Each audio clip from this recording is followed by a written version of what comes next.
Hey, everybody, I'm Mike, I'm Bob. and this is the Board Game Rundown. Welcome to Whiskey Wednesday, and we are 1 week away from our 3-year Friendsgiving celebration, which is going to be awesome.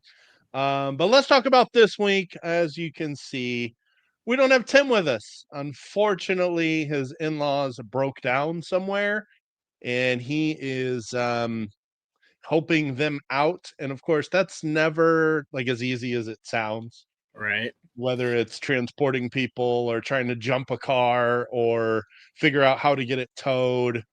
We really He should was have thinking, discussed a more cool scenario. Like he's been kidnapped, he's being held yeah, hostage somewhere for ransom. We're still debating about whether we should pay it or not. You know. yes. Yeah. So please donate to this GoFundMe, and you'll Yeah. notice My our GoFundMe stream is linked look. to my OnlyFans in the link in the chat below. Yeah, you'll notice that Tim makes it back much quicker, and suddenly our stream looks way better. But that's unrelated. Um, But no, just we're gonna go on with the expectation that he's probably not gonna make it, although there's a chance he might pop in late. He did message us his list in our group chat, and I'll just go ahead. Excuse me. I'll go ahead and give you his picks as we go along. Also, I'm a little under the weather. I got this cough now that I just can't seem to get rid of. This, Dave is definitely the best looking one. I mean, well, you yeah, gotta go no, with that's very true. I just got a haircut, so I'm looking pretty slick over here. nice. Had a little virtual interview, so even got a collared shirt on, so but yeah, I mean, it's we're probably just gonna move on. He kind of made it seem like he wasn't gonna make it, and even if he does, it may be at least an hour. Yep. So we're just gonna sit So here and wait. yeah. Top 10 reasons why it's fun to stream without Tim. No. Ooh.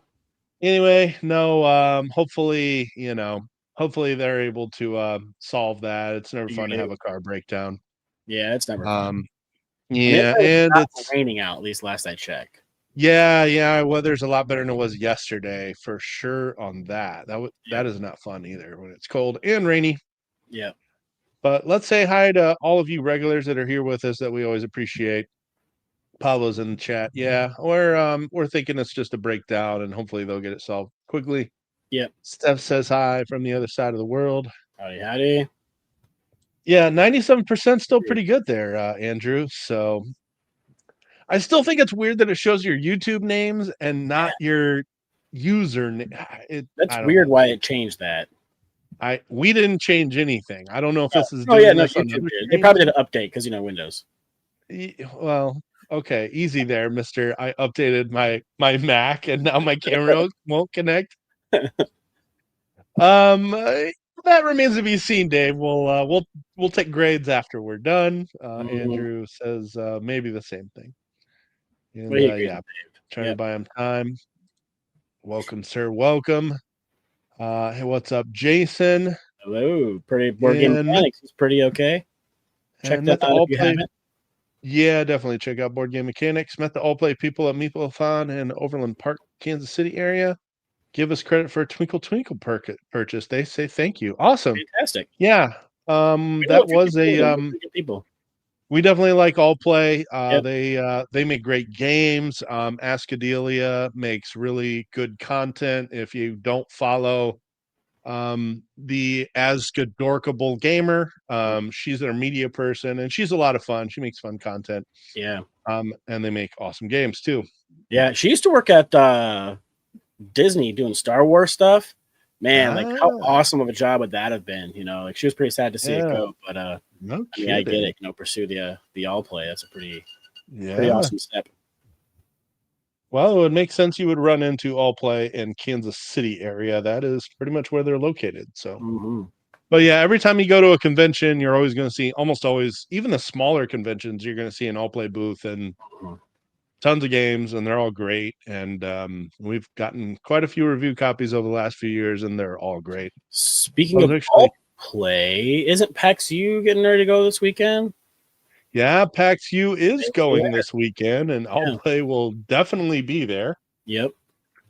if you are going to at PAX U, check out our most anticipated games that you can buy or play or demo at Yeah, PAX U.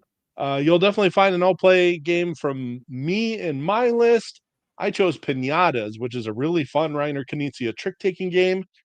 Almost made this list. It ended up being an honorable mention. nice. Um, yeah, being able to keep wraps on stuff and not tell people things. Yeah. Actually, I kind of find it fun to play games that aren't out yet, like that are being worked on. There's like this fun sort of I got this backdoor access Whoa, aspect to it. crazy, Mike. Yeah, also the name of Bob's sex tape. Backdoor access. Oh, good God. I was not planning that. Yeah. Let's drink this non-alcoholic drink here. What you got going on in there? Why is your handle a crazy color? Oh, it's attached to you can buy these so you have a handle for a Yeti because most Yetis don't come with a handle. Oh, I see. Yeah, so it's just like a I got you. tight elastic thing and Yep. turns Gives it you a into a handle handle. because Kind of nice. you need to have a handle. Yeah, I got to get a handle on what I'm drinking. Mhm. I'm only drinking water, Bob. I just because I've been a little under weather and taking a lot of cough medicine. I don't need to drink. So, what about you? I'm getting like a little bit of a gland thing right here, but I'm really hoping that some makers will help knock that out. So Yeah, we'll I see. believe that's what they call Grandpa's old cough medicine. That's right. I'm not coughing right now, am I? Yeah, that's right. It's obviously working. That's right. Maker's Mark apparently more effective than what I've been taking. Good question, Dave. We really haven't formulated a plan for Friendsgiving yet. I think we may just play games if people want to hop on. Cool. I'm not sure if we're going to blast out a bunch of invites or do like a specific set schedule. We're going to try and hammer that out, hopefully in the next several days. If anybody has like suggestions or wants, put it in the Whiskey Wednesday chat on Discord, and we'll look at all that and see what we can make happen. Yeah, or throw it in this live chat too. If There you too. have ideas for Friendsgiving, if there's a certain top five you want us to like, we could hammer out a top five and still play games while we've done a whole bunch of stuff. If you haven't seen our previous Friendsgiving, so our 3 year kind of celebration, our previous annual celebrations always kind of fall on the week right before Thanksgiving because that's when we did our first live stream. It was games we wanted to play with family during the holidays. And that was kind of like our first official Whiskey Wednesday. So every year we kind of celebrate it. One year we had a whole bunch of viewers on. I thought that was pretty cool when you guys It did was that. fun. Another year we had every previous guest from that year on. Now that was before we like had a lot more guests on, and it was like we only had to get like maybe 10 to 15 people on.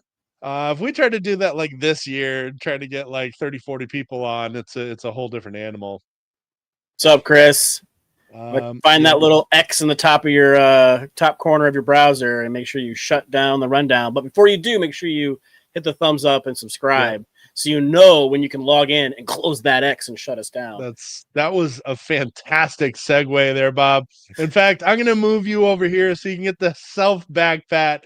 That was an amazing segue. uh, well done, well done. Um, let's see. There is we also had our October plays that went live. You can check that out. And the last thing we threw up live was a Four Horsemen review that you and Tim got to play. That was fun. Yeah, that is kind of like a cooperative sort of deck management game. Yeah, sort of deck management. So it was weird. It's like so one of the characters I played, and plus with like the ancient one or whatever we went up against, it really kind of like changed a lot of the normal things. So because you have these cards in your hand, and you've got like a play, you've got a like a normal kind of action, and then you have like a sacrifice action. And so the cards you're sacrificing, you're getting kind of a strong ability out of them, but then they're gone from your deck the rest of the game. And then you're getting to use your you can kind of see at the bottom of the board. There's like a section of two cards on one, and then 1 and 1. The one that I played had 2 sacrifices, and then one of the little ones, and the one that has 2 didn't have any. And so I was constantly just sacrificing my cards. I was literally down to like no cards at the end of the game. But yeah, it's just kind of like a crisis management type of thing where these demons are spawning up all over the world. You're moving around. You're trying to clear them off the board. You're using these different resources that you have. And each character, and there's a ton of characters, they've got from like different deities and whatnot. And they use those resources to, fuel their abilities and whatnot. But it was a pretty good time. It was definitely difficult. The minis were pretty badass because we did have the kind of collector's version. Normally it comes with standees, but the art is pretty badass. And that's always appreciated. Mm-hmm. But yeah, so depending on what deity person you picked, who was I? I was one Lilith because I play a lot of Magic the Gathering, and she's one of the characters from there too. So that's why she got picked, and then come to find out, she really kind of changes the rules. And then we played against Cthulhu because I picked either Cthulhu or Mephistopheles, and we picked at random, and it was Cthulhu, and he makes you sacrifice more cards. So I was just getting rid of cards like crazy, and but no, it was still pretty fun. See you, Steph. We'll see you on See the you, replay. Steph. Yep. Brandon, I'm being weak over here. I'm just drinking water. I've been just taking too much cough medicine to try and mix that with booze right now. And Makers. Yeah. Product placement. Jealous. Not a sponsor, but they could be. Yeah, right. Yeah, I remember when Tim got to cover that. Oh, I heard a Discord. I should load that up, make sure I'm not missing anybody here. I remember when Tim got to cover that at Gen Con like 2 years ago, and man, some of the character art really looked fantastic. And then I remember when Tim got the box earlier this year and kind of did an unboxing for it. It just looked fantastic. When you said Lilith, I was immediately thinking of Diablo 4. Oh, yeah. Same person. Yeah. Same person. Bundle of joy. I have not tried the 46, I don't think. When I used to work for this restaurant downtown here, we did a Maker's Mark dinner, and like we got to try some like different versions, like the Gold Seal and some of the Age and whatnot. That was pretty sweet, but I don't think any of them were the 46. That's what kind of got me hooked on the Makers. What's that? That's my favorite, Brandon. So that is the I believe originally they called it a French oak. And then now it's like they changed the bottle and they made French oak in small letters, and now it's like a big number 46, but it's essentially the same thing. It's got a very sort of a smoky finish to it because of the extra oak they throw in it. I think it's great. It's probably my favorite version, aside from anytime you can find they have a private selection. And private selection allows them to custom pick the flavored oak staves they put in them. All of those are amazing, but there's like literally hundreds of thousands of different versions of private selection that they can pick and customize, and they're all amazing. But 46 is great. So I've got this. I don't think this is a 46, but they like autographed a few bottles. It's almost gone. Pretty good. And I haven't had the heart to pop this the gold wax one up. And it's got the little Maker's Mark, Meet the Maker 2005. Nice. A little autograph on the side there. Well done. Yeah. Yep, good times. But yeah, 46 French oaked, essentially, the same thing. I think they used to call it French oaked, and they're sort of rebranding it as 46 with a new, like bright, like almost dark red, blood red bottle now. But same stuff, fantastic flavor. Interesting. Okay, that being said, I think I have one other little bit of news because I know everybody's wondering. Winston had his checkup today. He's doing pretty good. He's a little overweight and he needs to brush his teeth more. So kind of like his daddy. He needs to lose a little weight, take better care of his teeth. Maybe floss once in a while. But yeah. Yeah. That's good. Yep. Sushi. We'll throw a sushi update in here just for fun. There So you go. my girlfriend's family is visiting from out of town, and her brother and sister-in-law decided to bring their cat. Oh, So she is getting acclimated to four new people in her house, along with a cat. So there's that. yeah. Um, Pablo asks, "What's our take on team-based mechanics versus free-for-all competition for a holiday gathering? Which works better?" I think that more depends on your family and how old they are and like how competitive they are. I know like when my nieces were younger, the more team based kind of co op, even if it was just like a 2v2 or something like that, but having somebody to kind of cahoot with, they enjoyed that a lot more. Now that they're older and they're more better critical thinkers and make better decisions and whatnot, I think they enjoy the free for all competition because when they get to beat me in a game, they enjoy that. So yeah. Um, yeah, I don't own that many co-op games, so it just so happens that most of mine are going to be free-for-all competition picks. I'm very selective about my co-op games. I don't love crisis management. There's some I really enjoy, but there's many more that I don't, and I'm not super fond of. But there's a couple like Mechs versus Minions, but I wouldn't bring that out at Thanksgiving. Defenders of the Realm again wouldn't bring that out at Thanksgiving. Sky Team is something more likely I'd bring out at Thanksgiving, but I'm looking for games that would support more people for this list. Mm-hmm. Um, okay, and then Dave asks, "Who the hell brings their cat out of town?" I mean they flew also with their cat, so Yikes. you tell me. Yeah, I don't know. Cat attachment syndrome. Um, I mean, I enjoy my cat, CAS for but short. Yeah. So Sushi is getting adapted. She's over at my girlfriend, so I don't have to deal with taking her out every 15 minutes like she would be doing if nobody was home. right. That's going to be tough to remember. I just remember it saying Pablo 42 on your when it used to show the other username. So I'll try to remember that. What else? Um, Hmm. Talk about your criteria for this list, Bob. So our list, of course, was games we're going to be playing at Thanksgiving.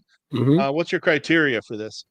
As per usual, I mostly just kind of like looked around my collection, wrote a big old list of games I've actually taken, maybe a couple of new games I think that would go over well, and then I numbered them. And a little behind the scenes, we're talking about doing a stocking stuffer type of list. So I did try to veer more towards like bigger box games to try to save some games for the other ones. I'm not talking about the same games in both lists. But I'd lie if I said they were all big bucks. Mine are very light, very approachable, and the type of games you would teach casual gamers. Okay. So I don't expect to see my uncle, who I would be able to get heavier games at the table. So Sure. rules that out. I also am hosting an actual Friendsgiving, but it's more like my girlfriend's family and her friends, and that is happening at Mm. my house this coming Sunday. Hence Oh why, boy. unfortunately, I won't be recording. And I've mentioned. Um, so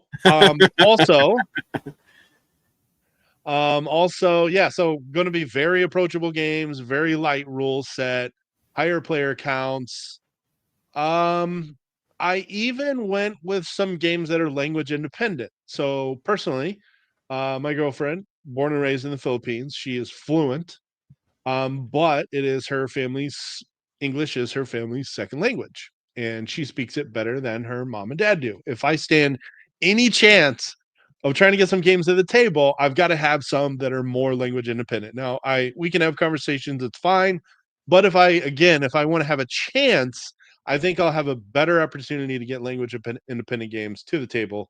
So there will be a lot of those as well. So that's kind of my individual criteria for what I put together here. So man, I'm seeing Brandon with Widow Jane Decadence in the house, and a great Alf statue with a Santa hat on. I just want to tell you, I've been Alf statue? yeah. Let me It's just here. Alf. Did I say Ralph? I meant to It say sounded Alf. like you said Ralph, but Oh, hey. Ralph. Speaking of cats, you better protect your cats. Alf is in the house, and he is hungry.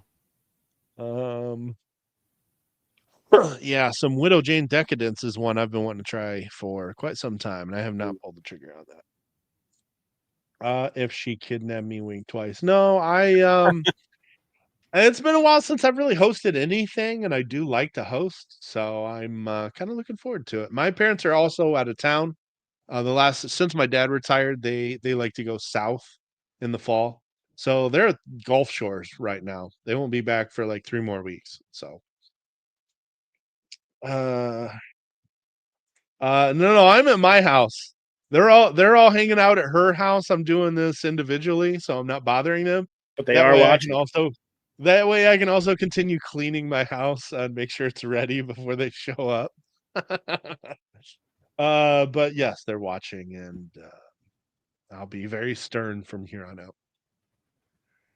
All right, I think that's good enough for criteria. We got a list to jump into. Dude. Top 10 Thanksgiving games. As usual, we will start with Bob. And as we go through, I will have Tim's list. So I'll make sure I mention those as we go along. And if he jumps in, great. Let's do it. We'll start with Bob for his number 10.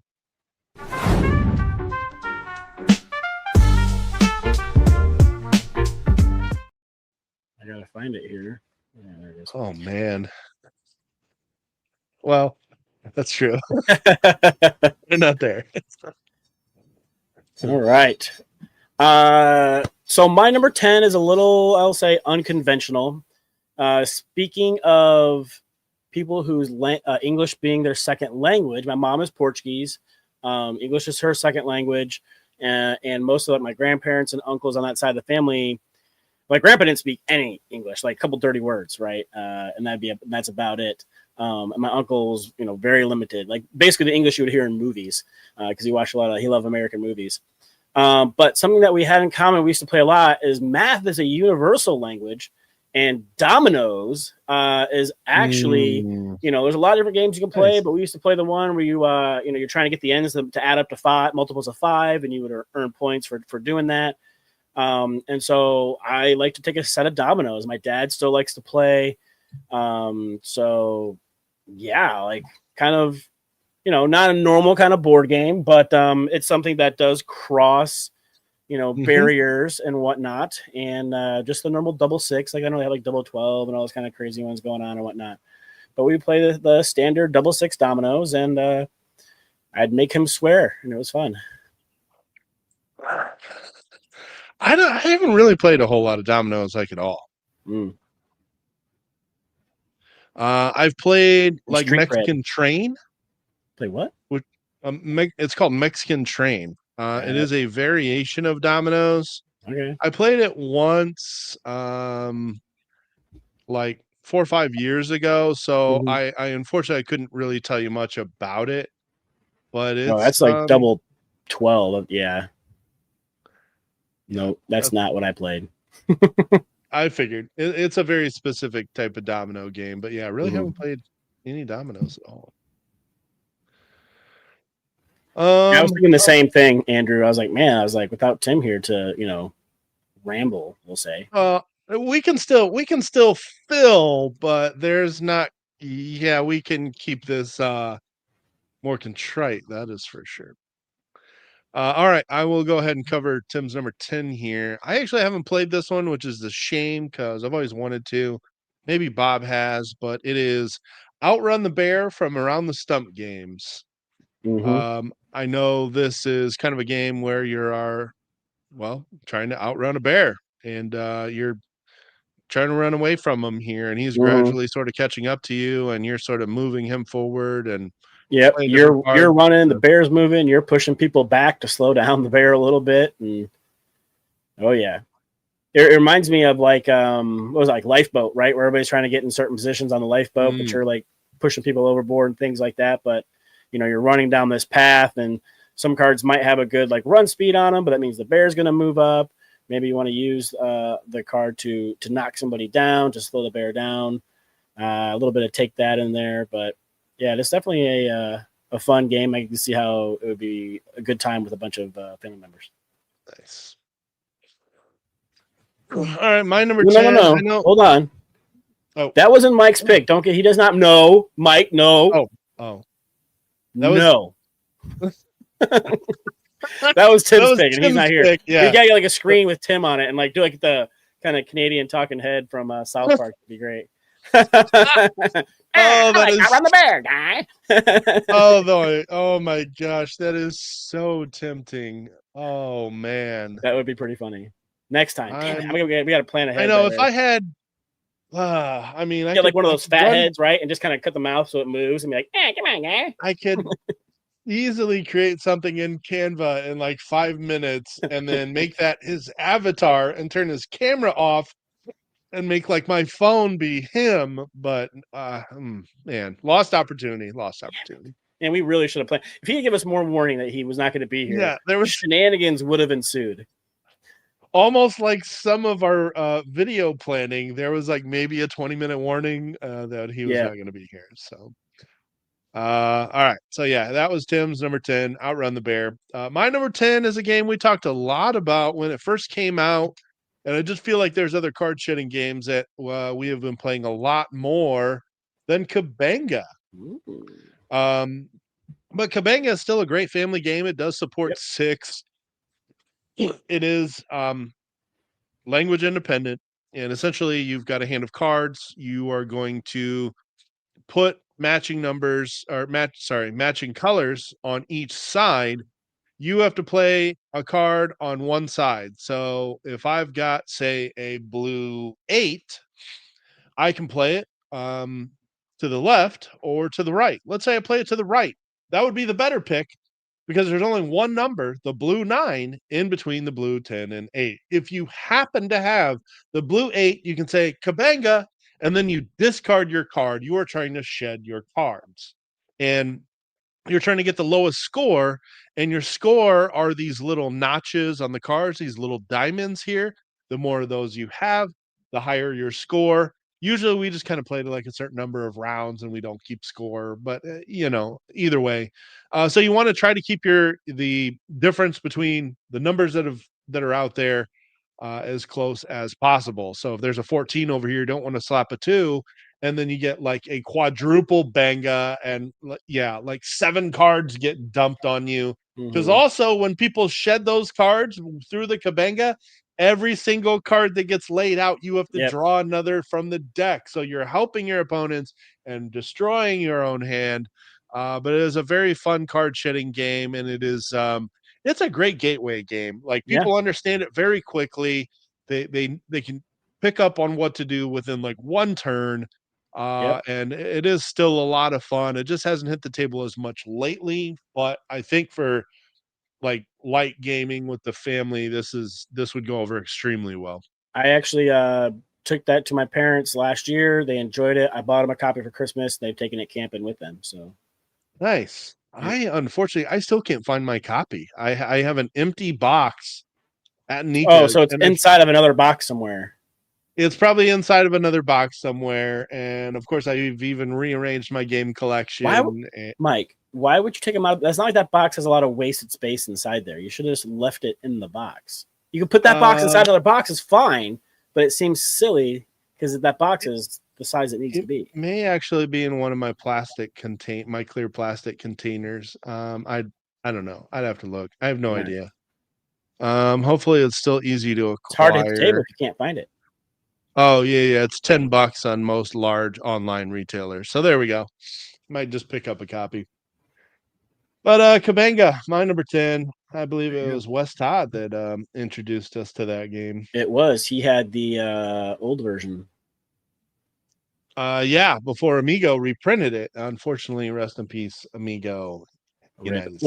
Yes, Amigo America. Just US. It's just going to. It might make a comeback, right? If things change, like Terrifies and whatnot. It could make a comeback. Because I was actually talking to I don't know if you remember Fabian Grindel, the Yes. designer Capcom of games. Path of Civilization, Mhm. and Yep. the one that's like a Turing Machine. Oh my god, Chronologic. Thank you. Anyways, he has a new game out, and I was asking him if it was going to become available in the States, and he said he's not sure because of the way everything is right now. So, what I should have done is asked Karen to smuggle me one across the border on her way over to PAX U. Yeah, that's the way to go, Jason. Small card games, push your luck, party games. That's usually the way I roll too. There'll be a My smattering cheat, of that, but yes. my cheat for the list is if my uncle decides to show up because he's the one that got me Yeah. into gaming and I can play heavier stuff, but that's not going to Mhm. happen. Yes, that's actually it. Feel free to give us a super chat, and then we'll use that money to contribute it towards Tim's rants. Towards the rescue. That I'm not sure that's going to be a way to raise money. Man, so this is some serious dedication. I always give people a Oof. hard time that want to like do Christmassy things before Thanksgiving. Um, and she doesn't want to open Santa's workshop till after Thanksgiving. That's dedication. It'd be a great Black Friday play instead of going to the I store. Yeah, that's true. I really enjoyed Santa's Workshop. I thought it was a fun, sort of light, medium weight Mhm. Christmas themed game with elves and decorating Christmas trees and stuff. I liked I it quite a I bit. love Christmas. I love Christmas time. I love Christmas music. But let's eat the turkey first. That's exactly where I'm at. I Yeah. love the music. I Yep. love gifting. I even like rapping, and I'm kind of good at it. But I love Thanksgiving. Yeah. I just like getting around with people and having an excuse to watch football, eat food, and play games. Yep. You got to be thankful for what you have before you go spend a bunch of money you don't have on stuff you don't need. Although I will say it's sort of open looking at things from sort of different mindset here. Again, my girlfriend's from the Philippines. They don't have Thanksgiving. Yeah. So they start celebrating Christmas in September because there's no holiday. No They don't Halloween or nothing, huh? nothing. So they're like, well, screw it. This is all we got for the rest of the year. So they throw up the decorations in like September, October. No Hmm. shame. I'm like, okay, all right, that makes sense. That does make Don't sense. Yes. Otherwise, let's make sure we still celebrate Thanksgiving. Funny side note, side quest maybe. When I went to New Zealand, we talked about Christmas down there, and they still do the red suit, snow. Even though it's summertime because it's Southern Hemisphere and it's super nice out when it's Christmas time, they still use the same tropes that we use here. So, thought that was kind of Nice. funny. That's pretty good. He'd be sweating his fat butt off down there in that suit. I tell you what. Looks like the ATL gang is playing some Panda. Wait, he said Panda Flip. Did you mean Panda Spin? Nope, that's a different game. No, that's Panda Spin. All right, close enough. Close enough. He called it Panda Flip. I'm like, is there another Panda game? Close enough. You spin your card if you don't take a trick with it. Yeah, I actually enjoy Panda Spin. I almost said flip Yeah, because I was it reading is it. good. It's Yeah, harder to teach to people, so it unfortunately, is. You definitely want to teach it without adding all the elements and stuff in. And that way you kind of get like the basic concept of how things work and then add those special abilities in. It makes a lot more sense. Yeah, because even if you're an experienced gamer, it's just different enough. Tricky. Yeah. It changes the way you think about traditional trick taking that you got to soak in that unique rule set before you add the stuff. Even though it's not that heavy of a game or Right. difficult to learn, it needs that soak in the base rules opportunity before you throw Yep. the stuff Tricky in. bazooki. Okay, that was number 10. Let's go back for number 9.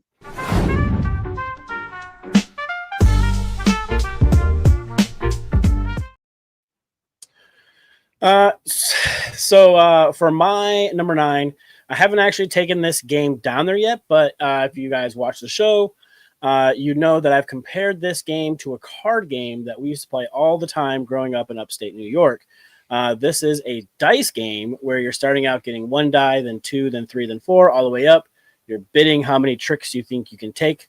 But Mythical Dice, I think, will be a big hit with my family because, like I said, we play this card game called Book. It's very similar, mechanisms in Nice. there.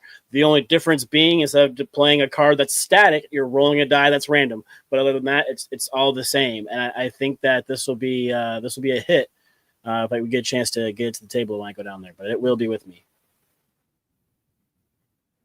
Yeah, I was debating if this one would work for my gathering, and I decided it would not. Mm-hmm. But I love this game, and it's going to be interesting to see. We're getting into that time of year where we got to start thinking about ranking our top 100. It's Before we in do, there. though, Mike, we got to finish our 50 beyond 50 for last year. I don't know if it's too late for I that. know. Yeah. But yeah, we're gonna probably start have to start thinking about ranking our games all over again soon I here, and know. considering our Crazy. favorites from 2025. But this is gonna be pretty high for me. I'll tell you that. Mm-hmm. Mythical Dice, fantastic. I do have some trick takers on my list. Unfortunately, not that one. Um, Dave's asking where you grew up in upstate New York. So I grew up in Glens Falls until about third grade. But my dad's side of the family lived in Hinsdale, which is maybe 45 minutes northeastish of Buffalo.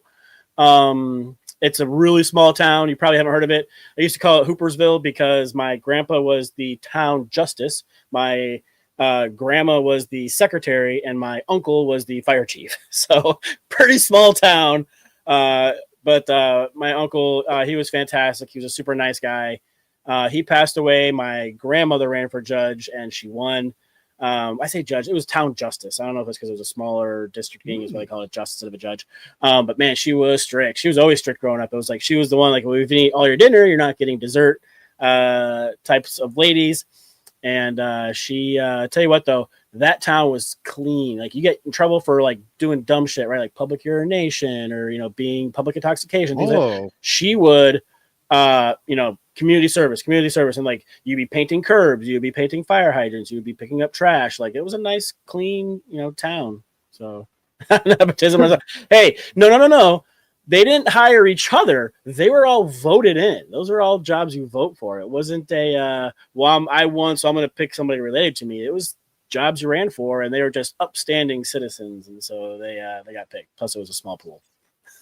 you said Hoopersville, and it made me think of that Adam Sandler skit that starts out, "Next stop, Hoopersville." I think I thought at first I thought it was Tollbooth Willie, but I was wrong. I had to Nice. look, and it's the Buddy episode. Oh, What's up, okay. homies? Hey, buddy. What's up, dude? Just chilling, homie. Cool, buddy. I don't know, sort of a cheesy one, not one of his best, but still. Okay. Tim's list. Tim's number 9. We've all played and know this one. A great abstract game from Grand Gamers Guild, and he put Garento Ooh, as his number okay. 9. I haven't Interesting. played this in a while, but this is a really fun game. I enjoy abstracts, Mm-hmm. and man, I got to remember how the heck this works. You So might have you to would take over. right, you choose one of those tiles, and then when you would place it down, depending on like what type of tile it would activate either like right next to each other or in like a diagonal or in a row, and you would pick That's ones up right. like accordingly, and then you would build your stacks up, and then those 4 cards that you had sitting over there would determine your scoring. Yeah, there you go. So certain colors are worth more points, or having odds or even numbers of certain ones would get you more points. Yeah, I really enjoy me some Garinto. It has been a while since I've played it. Mm-hmm. But yeah, really unique abstract. Even people who don't enjoy a lot of abstract games enjoy Garinto. So Yeah, this one's really good. mm-hmm. Um, I got a crazy deal on this one. I found this on a Red Dot special at Barnes and Noble one year, and I picked it up for like $15. Nice. It's got really, really good components for that kind of price, and it is a fun game.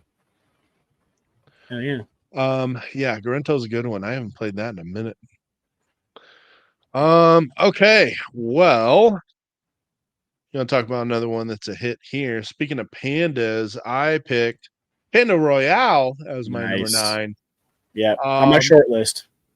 yeah, this one's great. I mean, this one is again, it's just very simple to teach, and people understand very quickly how it works. You're Mm-hmm. just gonna start with one die. You're gonna roll it, and you're gonna write that score down. Whoever had the lowest score for the round takes the sympathy die, and that's a pink D12 that they get to add to their score every round.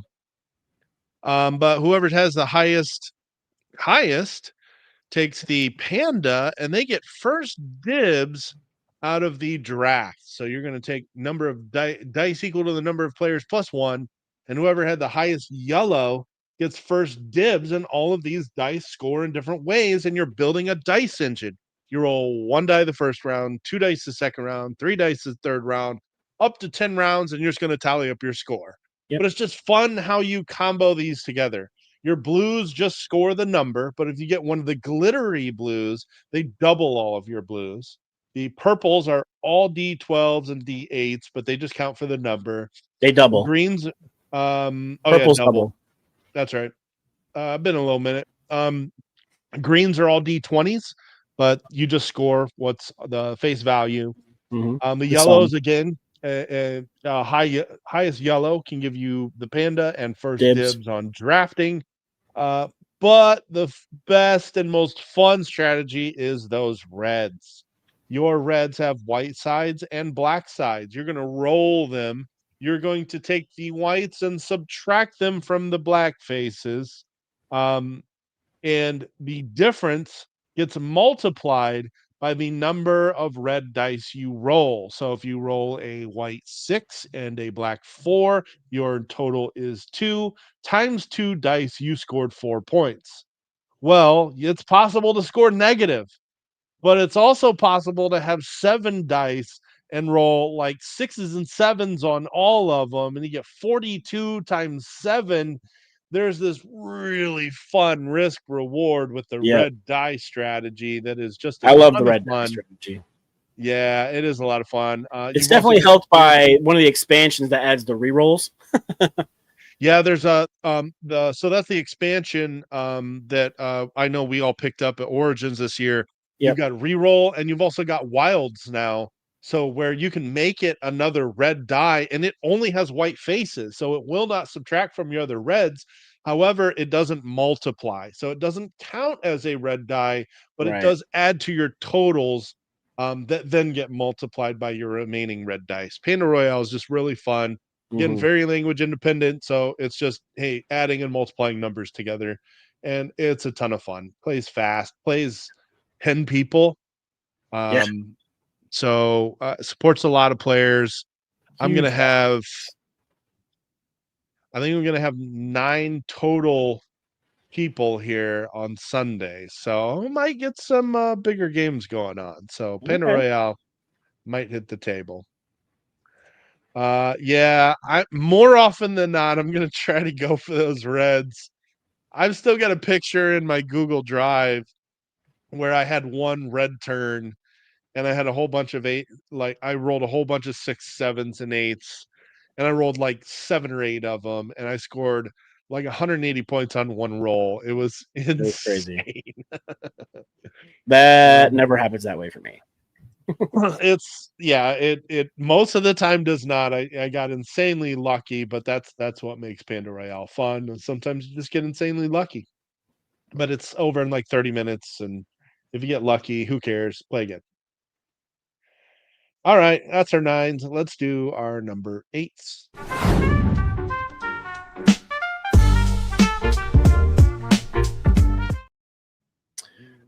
So my number 8 is also a new one that I've yet to take, but I think it too will be a good time. The rules are super light. It does require an app, but Lightspeed, nice. Oh yeah. Lightspeed Arena is a bunch of fun, and it plays in Yes. 5 to 7 minutes because you're just throwing out these ships, and you got like 10 seconds to put each one out.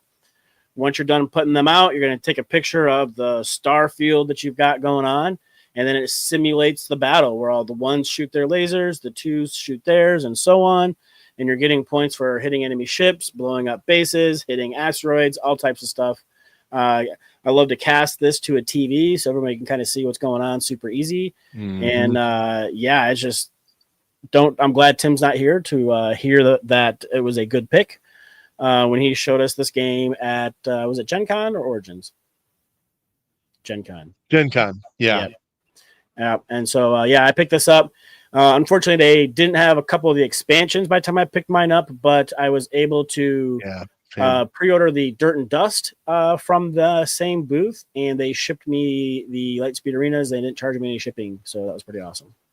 Yep, I am missing. I've got Black Hole. I need the Glyphin expansion.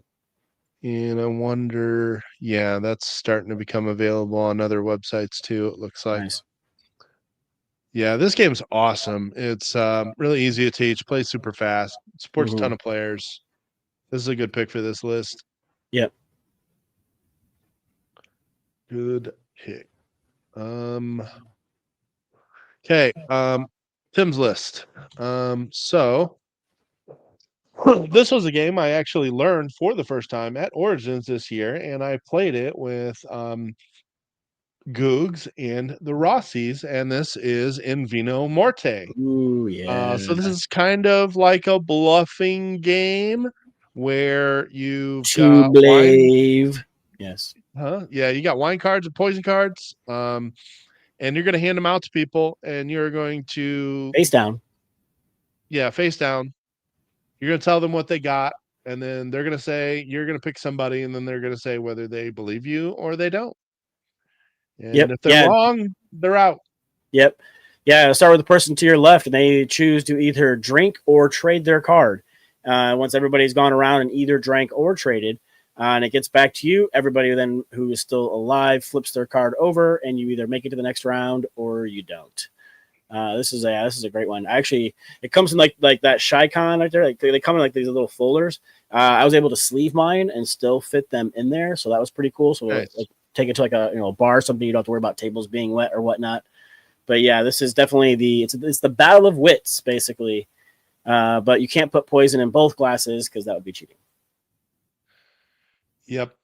Yeah, I got to play this. I think we played it a couple times at Origins, and it was fun. And of course, it's a button shy game, so it literally fits in your back pocket. Yep. I was worried. Excuse me. I had lost mine for a while, and I couldn't find it. I was like, man, I know I bought it, but it's so small.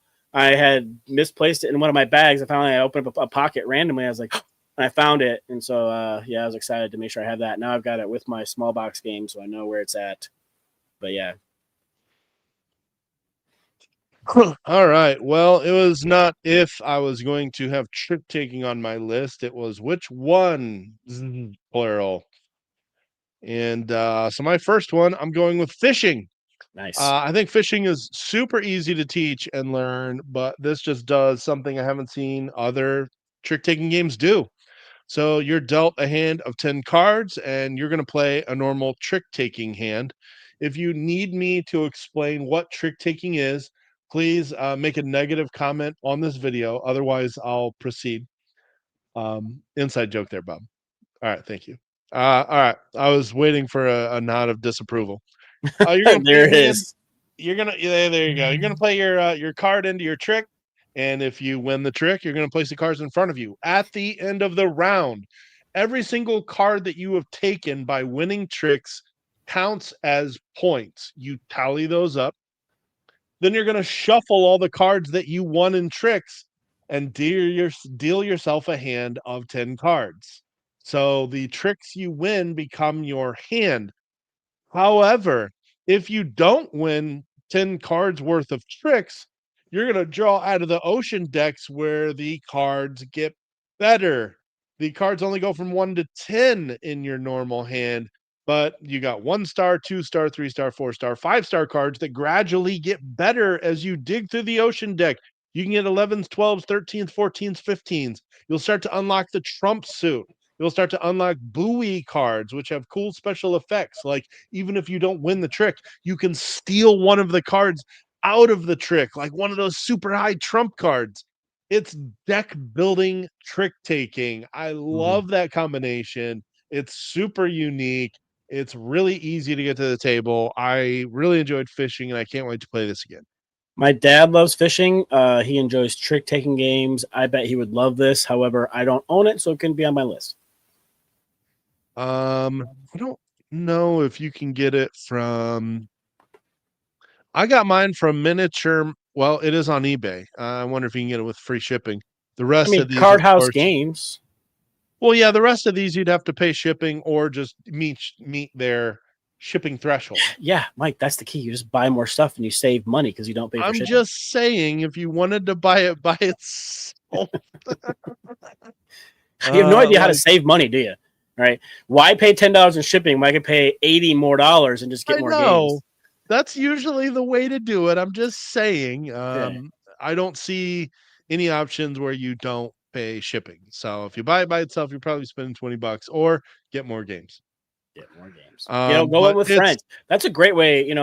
If you've got friends around you that like to play games too, and you're thinking about putting in a game order, get with all of them and make one big order yeah. and save yourself some money on shipping. To address this, David, yes, you can make a negative comment even if you know what a trick taking game is. I will just say we did a review of Pinatas, the all play Reiner Knizia trick taking game I mentioned, and in the teach we didn't explain what a trick was because I kind of feel like if you've played a trick taking game, you know what a trick is. But what if you haven't The played only a trick thing taking game? then you probably need to be explained what a trick is. If you do, the only thing you need to know is whether you got to follow suit or not. That's the Mhm. only other thing. What's We did following not. suit? And somebody made a comment and What's was following suit? So no, I think that comment kind of a while ago, probably 2 to 3 years ago, we made a jargon video, and it might be time to revisit that because we do use a lot of terms sometimes when we talk about games, and you might not be familiar with them, and so we should yeah, do a video where we discuss all that. yeah, that's true. All right, I'll allow it. Um, yeah, if my parents were in town, I think they'd really enjoy fishing too. They really like trick taking. My dad likes to fish. That would definitely hit the table if they were. Other than working during some retirement, I think fishing is his second favorite hobby. My dad. Yeah. All right, we're gonna move on to our number sevens.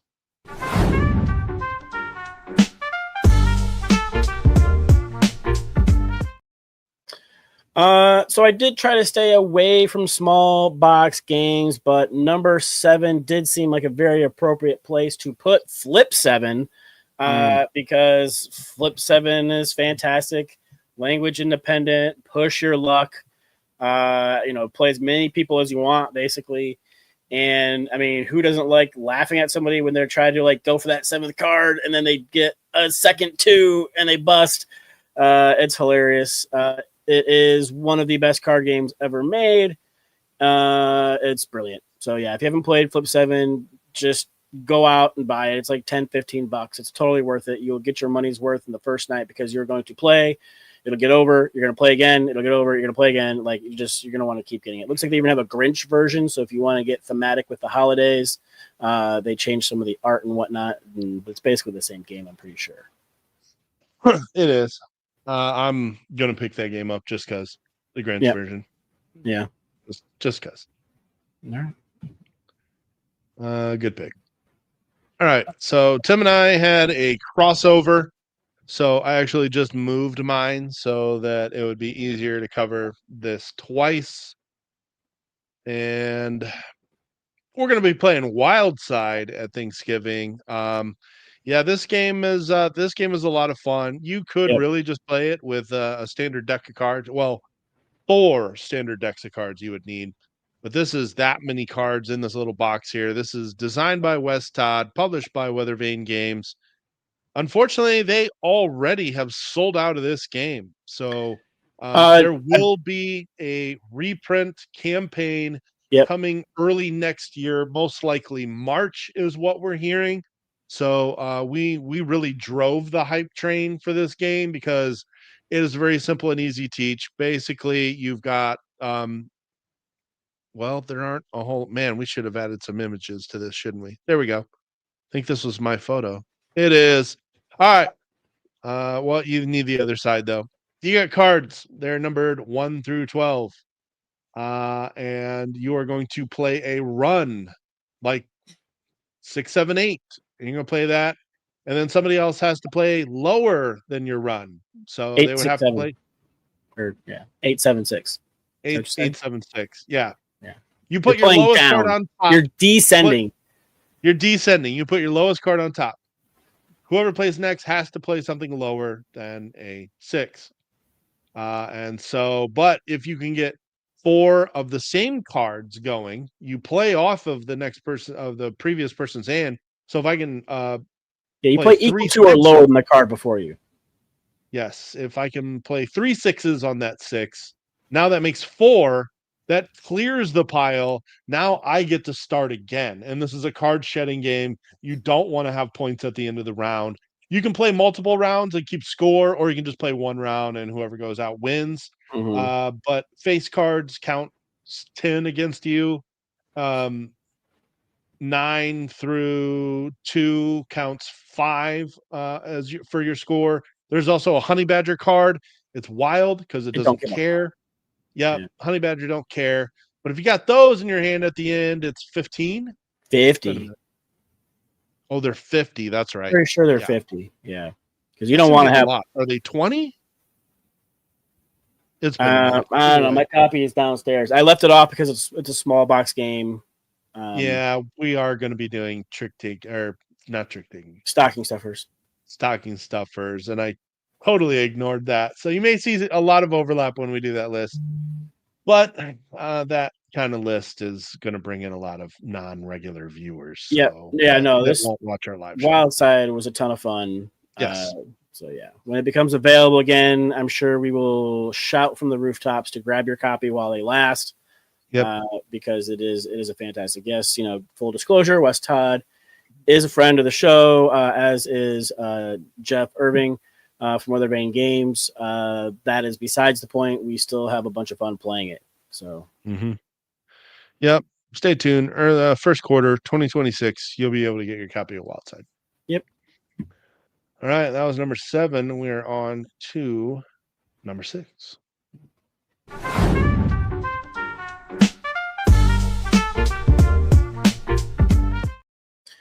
All right. Irregular viewers. The irregular. No, you guys are the irregulars. The irregulars. Those would be non-regular. Non-regulars. There you go. Ooh, speaking of being regular. Oh, no, I was kidding. So my number 6, I'm not sure what it is about push your luck, but like watching people do it and then bust is just satisfying and fun, and you can ridicule them all night. So Quacks of Quedlinburg is on my short list to take to Thanksgiving. Just I've got the geek up bits. It's very satisfying to click them around inside the bag. Please don't show that art. Thank you. No, that's dual. They don't have a separate entry. This took over. No, click the one next to it. Not Quacks and Co., but next to it you see the Quacks of. There you go. Yeah, it goes to dual. What? That's what I'm saying. What about the one before? It doesn't have. They don't have a separate entry now. Ugh, that hurts. It hurts my heart. It just took it over. They don't have like. You can still find this under this entry because they merged them together on BGG instead of making it a first and second edition. Anyway, go on. I mean, which I get, but I think you should still have a link to it, type of thing. But anyways, this is their version because I hate that other art. To me, it's ugly. Like I would not buy. I would wait for a third edition if I couldn't get this version. I'd wait for a third edition and hope they change the art again. Don't know why they changed it. Maybe they thought Quedlinburg was too hard to pronounce. I don't know. But this is a fantastic game where you've got this pot. You've got a bag full of ingredients and you're pulling them out and you're trying to not pull out too many of the white ones because once they total 7, your pot's going to explode. You can stop at any time, but you're trying to go as far as you can because you're going to get more points and more rubies and everything else the further out you go.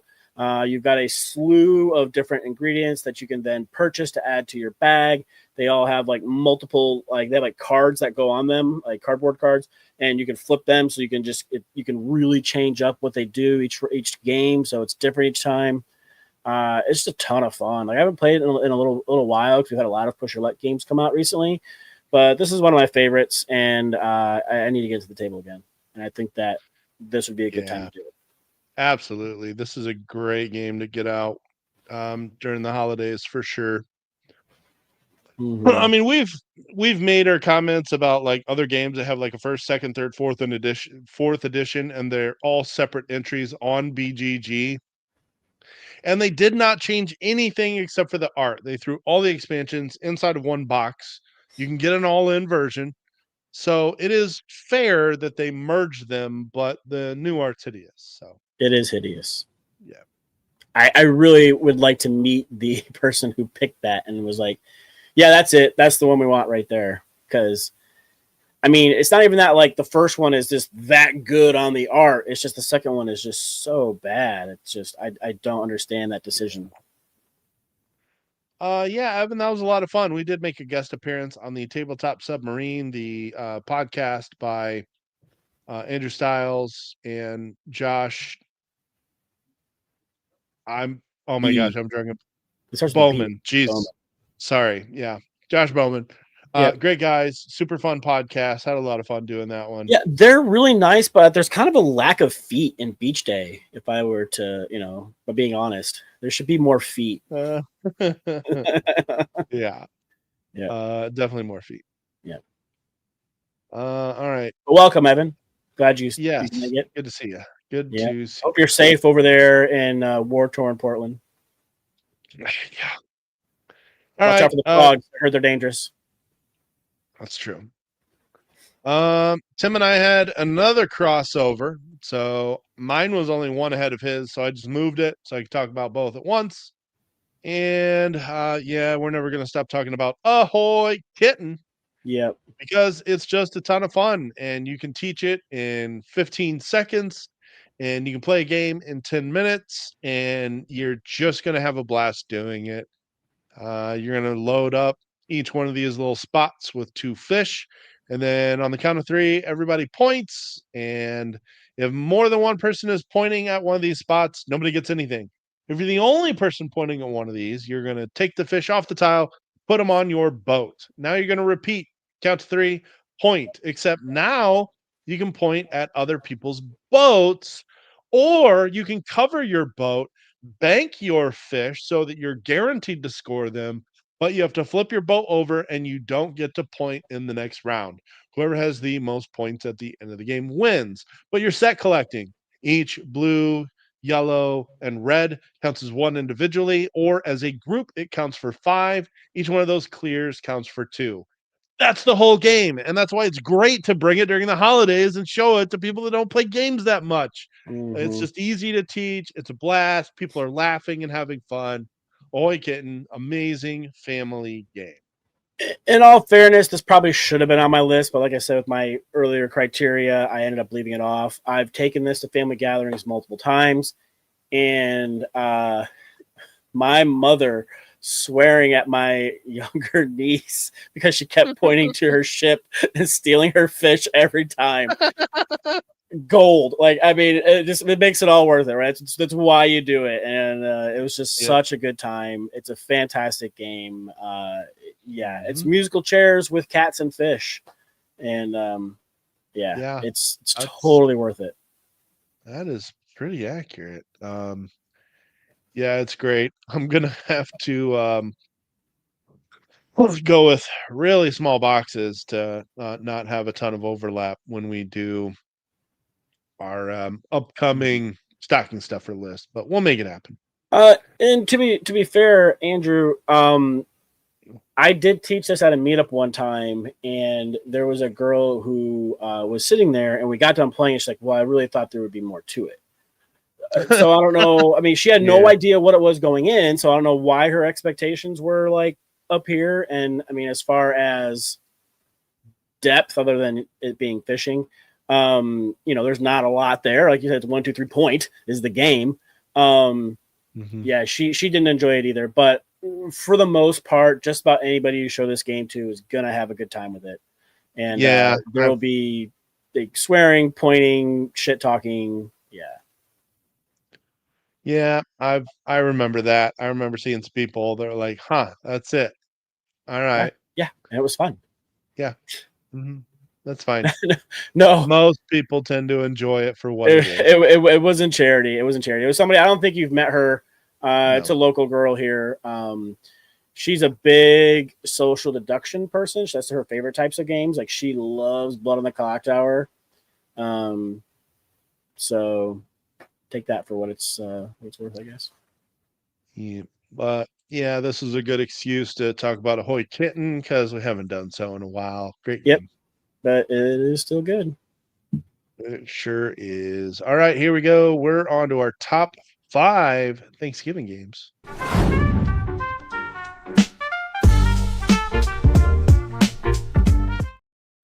All right, my number 5. I definitely cheated, so let me go ahead and do this to myself. Oh, thank you. But I have it. I've kickstarted it. It's going to be coming, but I have the prototype that we were given to do content for. But speaking of push your luck, Goats and Goblins is a fantastic game. Like you have one person who's the cave leader, and they're going to say how far into the cave they want to delve to collect their goats and gold. And then everybody else is going to secretly say they're in or out. And then at like 1, 2, 3, they will reveal. Ye who are in are going to be venturing in with me. You'll be flipping cards over. People can play cards to interact with like what you're doing, push you to go more, steal cards you found already. But you got to watch out for the cave-ins, because if you hit a total value of 3 or more cave-ins, you lose and you bust. And then everybody else is basically going to get to loot your body and all your findings. And those who didn't go with you will evenly split the cards that you have found. But it's super quick. You just basically are going to run through this deck of cards, plays in like maybe a half hour. But it's a great time. I can't wait for my Kickstarter copy to come. Because I got some of the fancy bits to go with it. I got the little metal coin and whatnot. But yeah, Goats and Goblins was great from our friends over at BA Games, and I will definitely be taking this with me when I go. I can't wait for my copy to show up. There was an update. Man, there was an update. I backed it. There was an update. I want to I'm say bad at reading updates. earlier this week. Yeah, I hate that I didn't read it, but I'm so excited for this game. Yeah. I love that you're pushing other people's luck. You can force them to keep drawing Yes. more You know what? cards. Go a few more. Yeah. I'm out this round. I need you to bust. You're drawing Yep. 2 more cards. Yep. You stay engaged even when it's not your turn. You're involved on everybody's turn. It's a great mechanic. Yep. Super fun game. Great pick. Okay, so let's go to Tim's number 5 here. And yes, thank you. Tim's number 5. Let's see, which version do I want to show? Not that. What the hell is that? Hold on a second. I suppose. Yeah, that's Right. the version. That is We're a talking version. about a little push your luck game from 1980. Oh yeah. Because we're talking about can't stop, and you Can't can't stop, won't stop. stop pushing your luck when you play Can't Stop. Such a super simple game where you're just rolling a couple D6s and then or 3 D6s. It's been a minute. My gosh.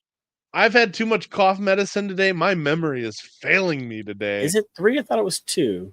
It Two might be 3 and D6s. you pick 2. Yeah, you roll 3 D6s, you pick 2, Okay. and then you're gonna decide, okay, I've got a 3 and a 4.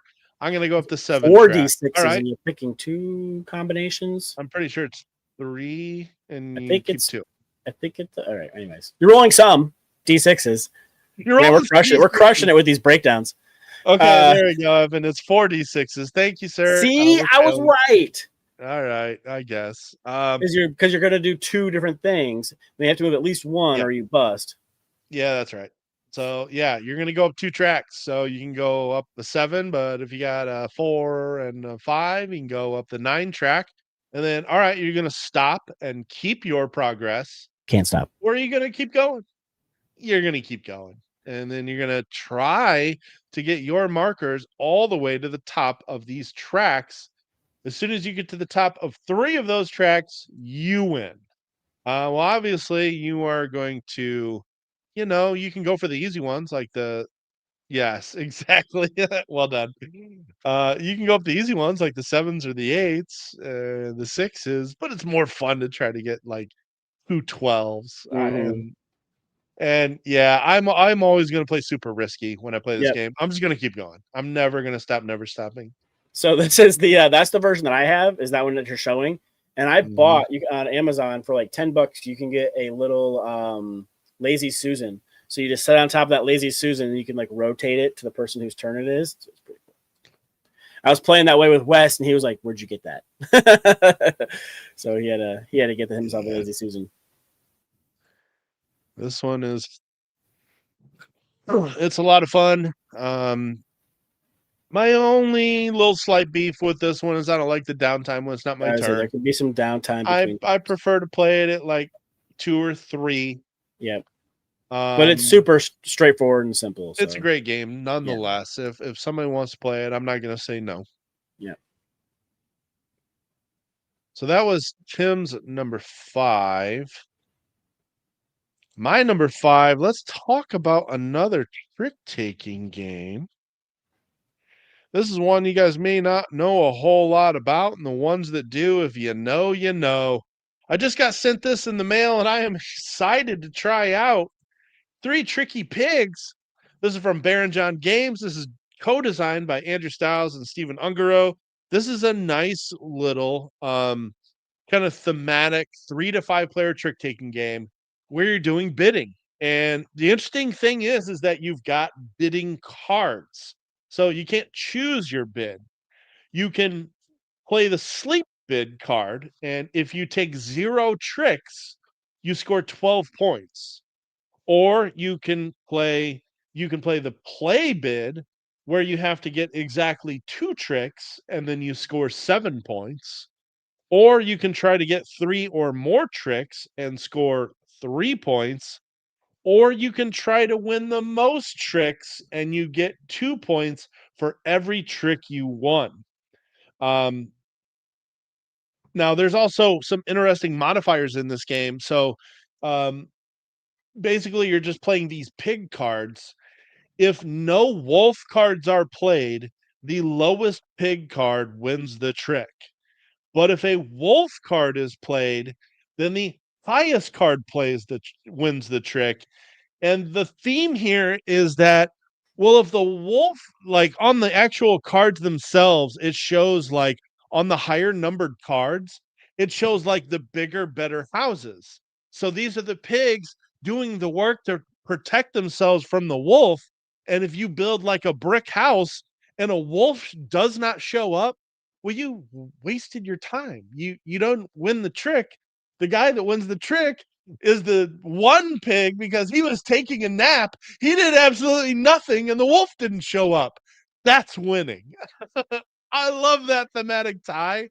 And if a wolf gets thrown into a trick, so basically, your wolves aren't necessarily Trump. It's whoever has the highest number still. The wolf just changes if higher or lower Like the cards win win the condition. tricks. Yeah. But the wolves are treated as such that you can't throw them until someone else, you can't lead them until somebody else has thrown a wolf card out. Or if you don't have a pig card to throw, you're able to lead with a wolf card. And once that has been broken, then anybody can lead with wolf cards at that point. So just some very interesting mechanics there with the bidding cards that are there, with the wolf card changing whether high or low numbers win the trick. That is the type of trick taking wrinkle that I think will be very interesting to play. So shout out to Baron John Games for sending us a copy of Three Tricky Pigs. I'm genuinely excited to play this. I asked for them to send it, and they did. Thank you for that. But they didn't ask for me to put them on this list. I'm genuinely excited to play it. I love trick taking games. So Three Tricky Pigs is my number 5. Nice. All right. We are on to our number 4.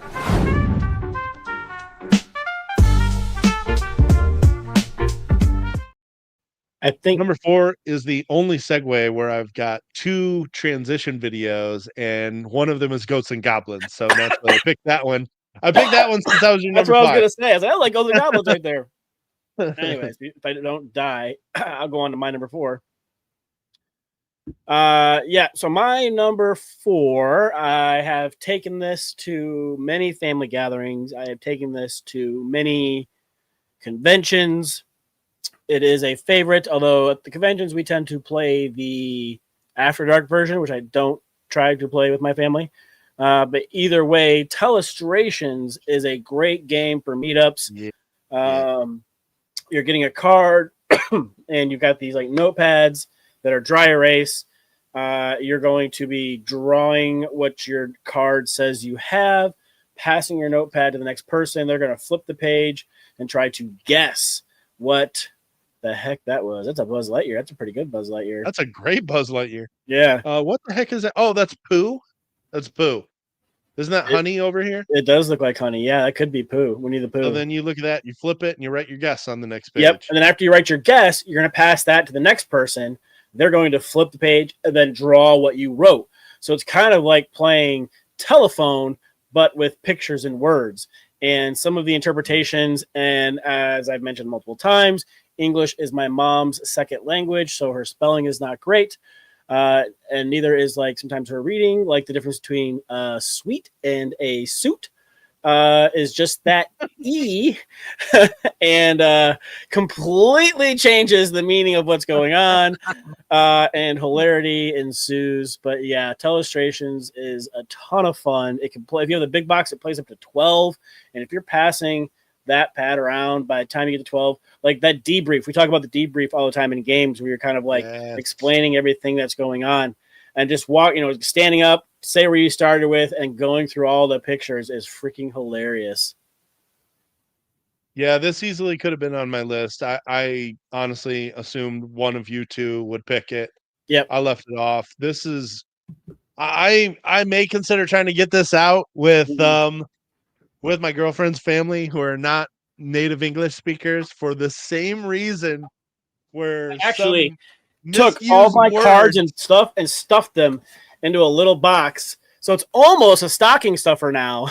But the box it comes in for the 12 is huge, and it was hard to carry everywhere. So I stuck everything into a small box like that. So it's easy to transport. But yeah, I got 12 pads, a bunch of dry erase, and then a couple decks of cards in there, depending on what version I want to play. A 12-player party pack is truly the way to go. And then if you have the After Dark, you just throw those cards in the box. Yep. Yeah, great pick. Awesome game. Love this one. Never get tired of this one. Hilarity ensues every time. Yep.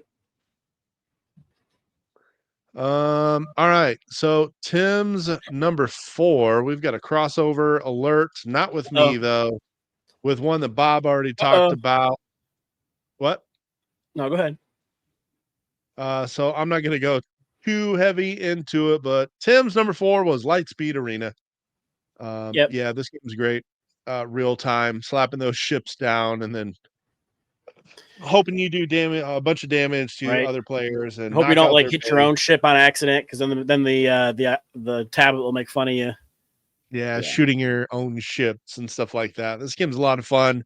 I definitely want to. I have not gotten this to the table since I bought it, sadly. So I need to make that happen really, really soon here. Quick story about this. So my Magic buddies are super competitive, right? Like we've known each other for 20 plus years. We're constantly. That's why most of the time they want to play like Slay the Spire, right? Because it's cooperative. We're working together. Sometimes we play versus games, and this is supposed to be a fun, lighthearted game. But not when I try to play with them. Like the dude would really like wait till like the last second and then slap his stuff out like right next to somebody's base, and then wait till the last second and slap his thing out right next to somebody's base, and it's just like. And then finally, my other friend was like, "Well, if that's how you're gonna play, I'm not gonna play." And I was like, "Wow, we can't even play this freaking light, easy game, because you got to be Wow. so ultra competitive about it. Just throw the ship out there and have fun with it." But yeah, it was crazy. Yeah, that's a little silly. Yep. A little silly. Yeah, I could see that. I could see it bringing out some competitive folks, though, for sure. All right, so that was Tim's number 4. My number 4 is sitting on the table over here next to me, and it doesn't really ever leave my table anymore. So I just hope that people walk down here, see it, and want to play me in Crokinole. Nice. Yeah. Well, On my short list. Civolution.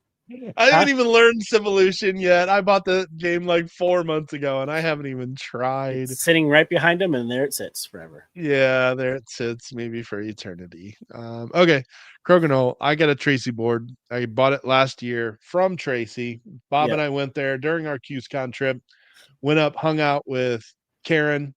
Why am I forgetting her last name? Holla. Holla. I'm I got the last too names much, for you. You're good. too much cough medicine. Jeez. Yeah, so we hung out with her, and then she lives 15 minutes from where Tracy Boards manufactures their boards. And Yeah. so I went over there and bought my first Crokinole board, and you can see I've played it quite a bit this year. I really enjoy this game, and I just leave it out. I have this poker table that I stream on, and one side perfectly fits my Crokinole board over here. So I just leave it out, and hopefully somebody will look at it and go, "What's this? Let's try it." Mhm. Okay, let's go. Yep. I Now, always play Crocodile's with. fantastic. It was on my short list. Mhm. Yeah, I always play with the tournament rules anymore. Mm-hmm. I think that's a preferred way to go. Although I do like playing free for all rules. So if you got like 3 players and you just Okay. do, add them up scoring and highest score wins. But if Mm. I'm doing 2 or 4, um, 2 or 4 players, I'm always going to do tournament scoring. Yeah. No, Crocodile's fantastic. Um, Um, I do like the Mayday games bag is a little bit mm, like sturdier to carry. Like I hands down enjoy my Tracy board better. It's a nicer quality board, especially after seeing how they're made. Um, but the Mayday bags are pretty solid. So if you've got a Crocodile board mhm. and you need to transport it somewhere, that would be the way to go. I love my Tracy board, and I love that I was able to get Board game screen rundown. printed rundown Nice. meeples on my buttons, and I do like the accessories that it came with. The bag left a little bit to be desired. It's just kind of a very basic bag with really no pockets. So at Origins this year, ooh, I sunk that one. Um, Doesn't count. I had to flick it. I couldn't just lay it on the board. It's literally next to me. I can prove it if you want. But no, I grabbed a Brown Castle bag. I think their bags are the best. They have a Oh yeah. lot of padding on the bags, Okay. multiple pockets to fit accessories, Nice. and they're a lot cheaper at conventions than they are if you try to buy them like online, for example. Okay. I paid less than I expected, and I was super happy. I think um, like the Friday of Origins, it was like my first stop. Bought the bag, took it back to my car in the garage, and then went back to the convention center to continue doing our thing. Nice. But I haven't yeah, seen love. those, so I guess I couldn't compare it. All I've seen is the two that I mentioned.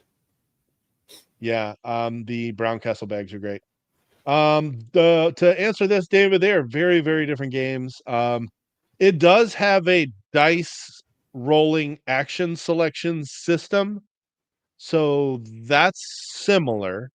But Civolution has like 20 different actions that you can choose from, and all of them have like a branching sort of tech tree where you're gradually getting better and better and better at said actions. So like your turn is very simple, like roll your dice, this determines what you can do, but you have to learn what those 20 different things are and how they improve and get better as you continue to play the game. It sounds awesome, like a feld with tech trees and whatnot. I can't wait, but it's Like me it's some tech trees. it's going to be a beast to learn. Yeah, I'm I've going to heard like rely probably 4 heavily. hours. Yeah. I'm going to rely heavily on a Paul Grogan video. But yeah, very very different though. Very different. Yeah, some mitigation, but very different games. Okay, we are on to our top three.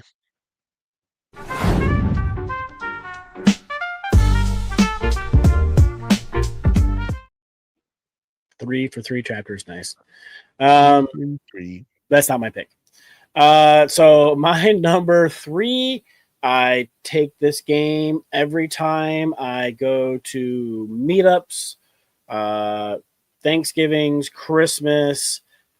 It's pretty much all ages. It's 8 and up. Language independent.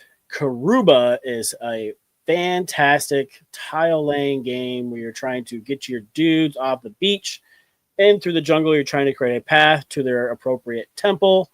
You're also discarding the tiles if you don't want to put them out to instead move. But this game is great. Like my parents love playing this. My nieces play it.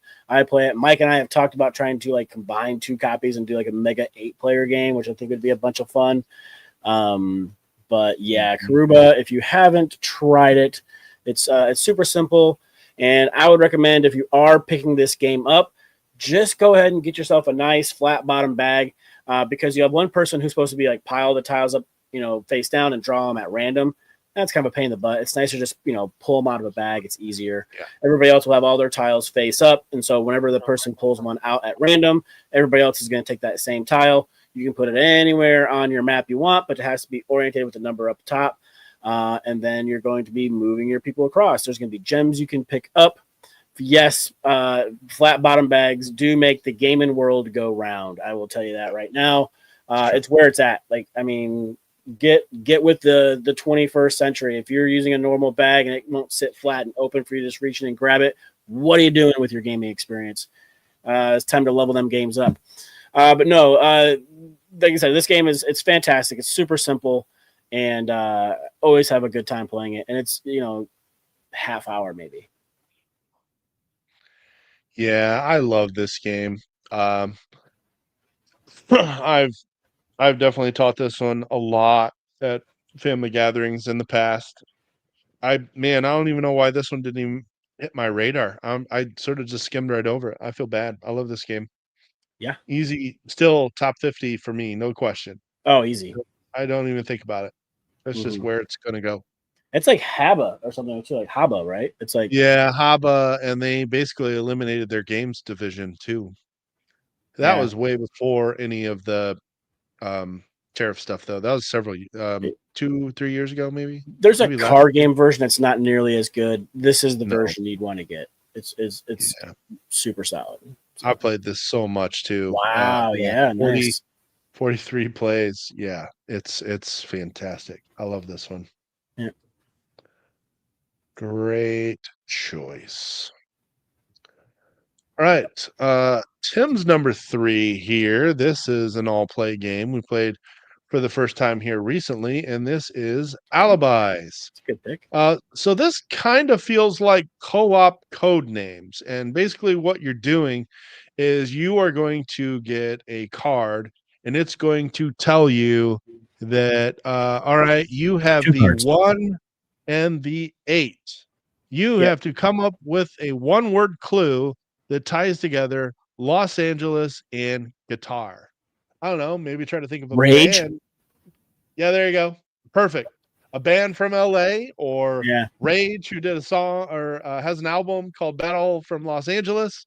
And so everybody's doing the same thing though. So it Right. eliminates that downtime of code names where one person's trying to make clues and they don't And want to everybody make else clues is for waiting. 2 words and everybody's Yeah. just waiting and like what just pick something. No. I think I can get a 4 here. Everybody's doing this at the same time, just trying to group 2 words together. So you're all going to do that. And then on a separate card, you're kind of marking the Your clue, the guesses. numbers that you think other people are cueing you towards, and then everybody is trying to figure out what is the one leftover number that has not been cued on or clued on, and then hopefully everybody is able to get that right, and you cooperatively are scoring points based on how well you do that and a certain number of points, and you succeed. If you are not able to get those number of points within 3 rounds, you have failed. Yep. Solves like I said, solves a lot of the things that can be frustrating about code names, which is the downtime and trying to find the perfect clues. You only got to tie 2 words together, so Still ends up being super hard sometimes, but it yes. can be hard, but it's still easier than trying to Oh, connect 3, 4, 5 words, and you're doing it simultaneously. You don't really have to wait. that is funny.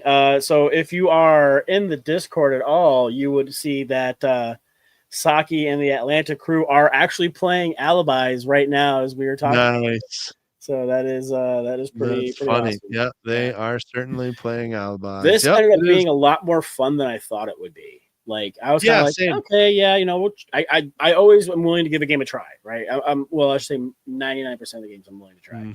Mhm. And actually had a blast with it because I love the part about code names of trying to relate 2 words together perfectly with just the right clue to get people to guess it. And then yeah, you're just trying to figure out, what everybody else's clue is, and there'll be that one person left that doesn't have a clue to it, and that is the person with no alibi. So Oh my gosh, you could cross your bingo card every time this game gets mentioned if I just read out the card that says Alaska.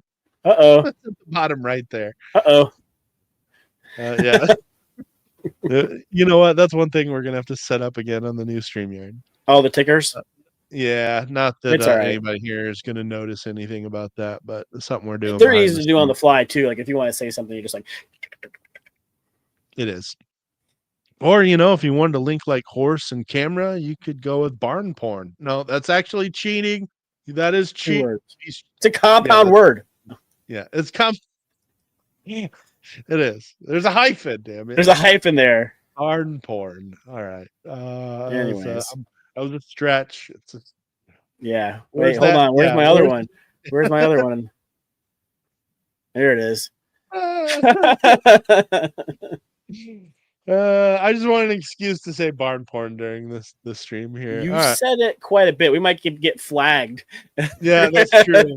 We're gonna Might flag get this taken video. down. You I gotta don't know. watch They it said more. barn porn like 30 times. Maybe we should flag this video and say it's not for anybody under like 18 or whatever. Stay tuned for the rundown bestiality show. All right. Whoa. Whoa. Okay. People are probably going to get tired of me saying barn porn. So let's Yes, say I another was word. after the first time I was tired of it, but you just Let's kept going talk with it. about something else I've been talking about too much. Yeah, Trevor, he's helping out his in-laws. Apparently they had a car breakdown, and that never goes the way you think it's going to go. So Yep. so And he it's gave his us wife's his list. birthday, so it's not like he can make her go out there and do it. Yeah, yeah. So that was actually his pick. So he gave me his list, so I'm making sure I cover. So Alibis was his number 3. This is my most played game this year. It's Edo. I freaking love this game, and I love how you learn something about the people you're playing this game with. You're gonna pick a category like size of animals, and then you're gonna get dealt a card in secret between 1 and 100, and you are going to give a 1-word clue, and you're going to play your card face down and give your clue. So if I have a 5, I may say a mouse. If I have a 98, I may say blue whale and then put my card way up at the top. And then you get to discuss all of these clues that are being given about these numbers that you don't know exactly what they are. And then you're going to start revealing them in ascending order. And hopefully, you're able to reveal all of the cards and they are in numerical ascending order. What's up, Mike? I wish we were there too. One of these days, we'll get to PAX. Unfortunately, um, not this year. But go visit Mike at the Cardboard Alchemy booth. I think it's booth 2842. I think I memorized that.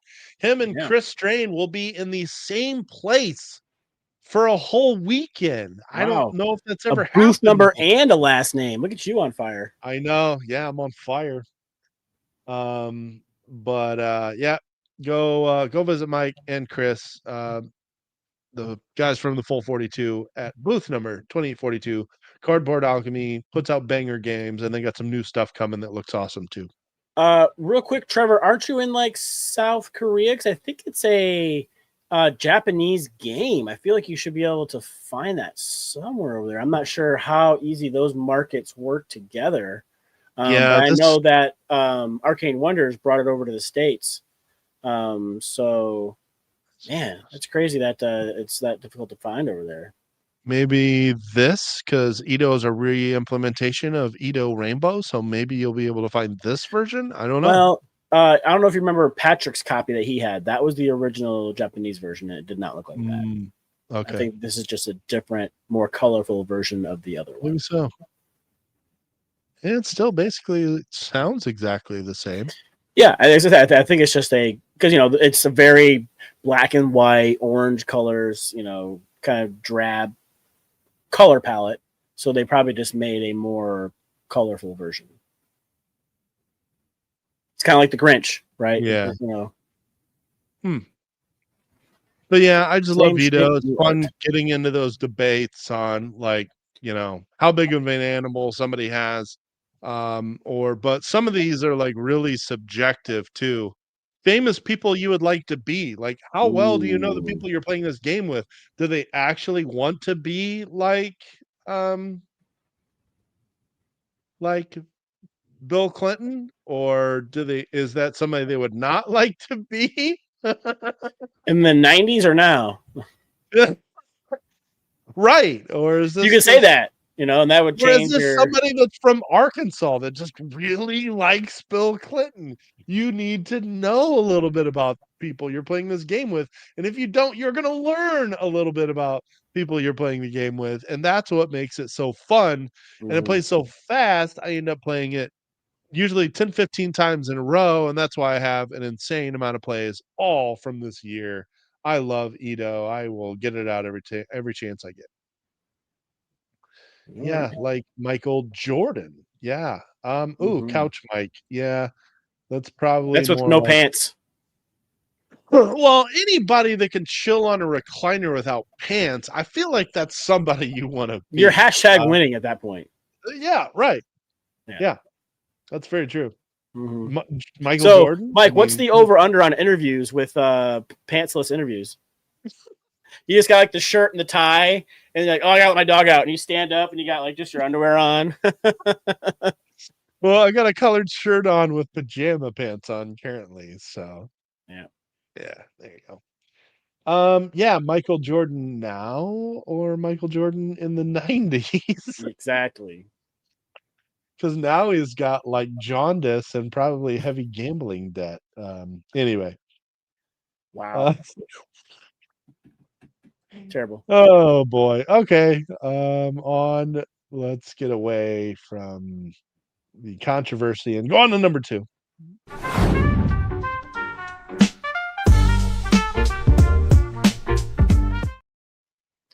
Untitled Chapter. So, sadly, no, that was a much simpler time.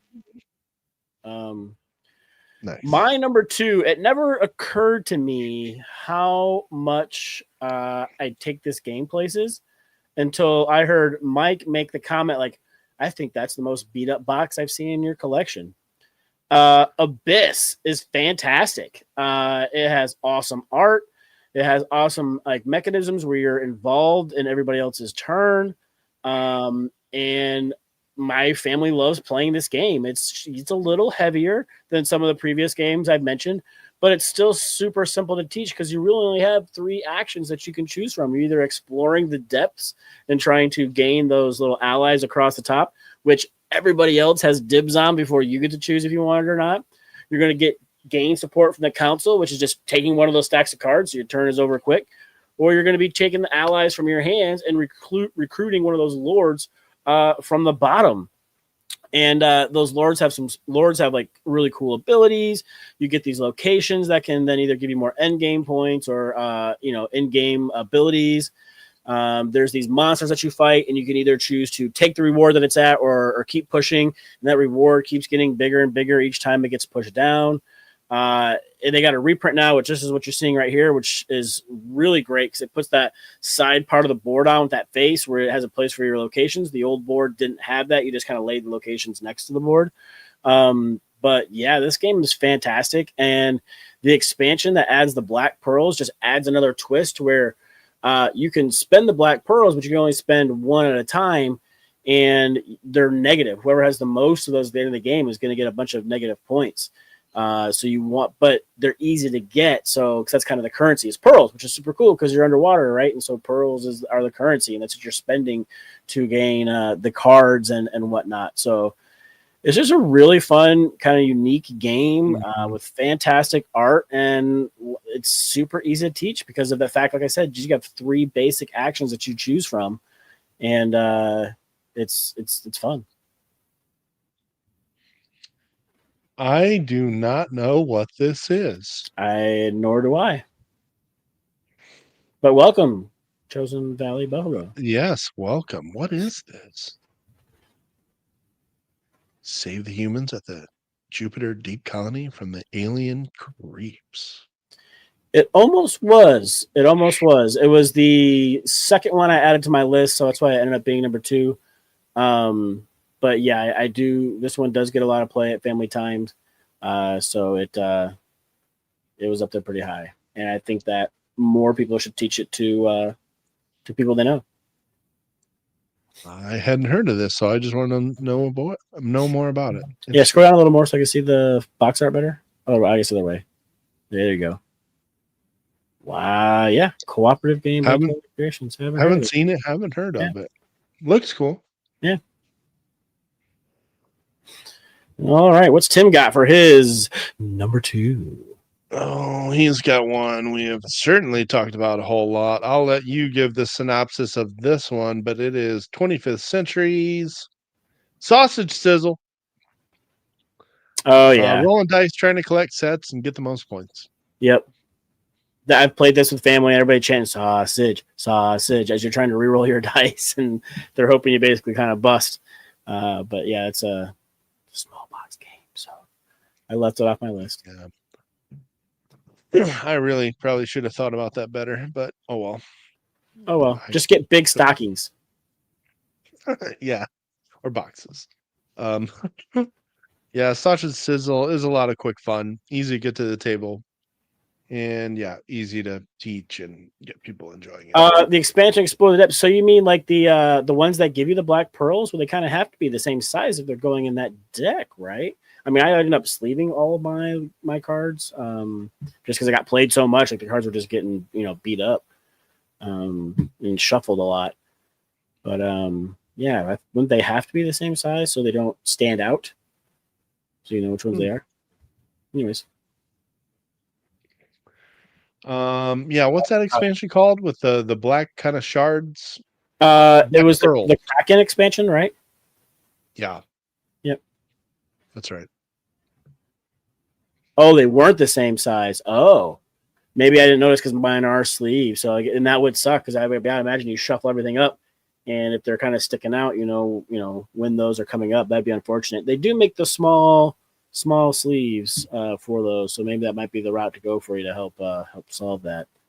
Because that's the problem you get when you're running, especially if you have maybe a second edition of the game and the cards are just a millimeter or 2 smaller or bigger, and you have an older version of the expansion, so it doesn't quite line up. I mean, it sucks, but not a lot you can do about it other than sleeve them. So that might be the solution for you. All right. All right. So that was Tim's number 2. My number 2, not a small box, but a high player count game you've heard me talk a lot about. I can't wait to show some more people Hot Streak. This game's great. No surprise I love this game because I am a huge fan of Ready, Set, Bet. Mm-hmm. But I feel like you have a little bit more agency in this because you actually are able to take a card and add it to the deck of cards is going to get played. So you've got these mascots, 4 of them, and they come pre-painted like this. They look fantastic. These awesome looking mascots, and you're going to lay out all the cards that are going to get played this round. It's not all of them, just some of them. And these cards are going to move these mascots. It's either going to move them forward or left or right or backwards, or they're going to fall down.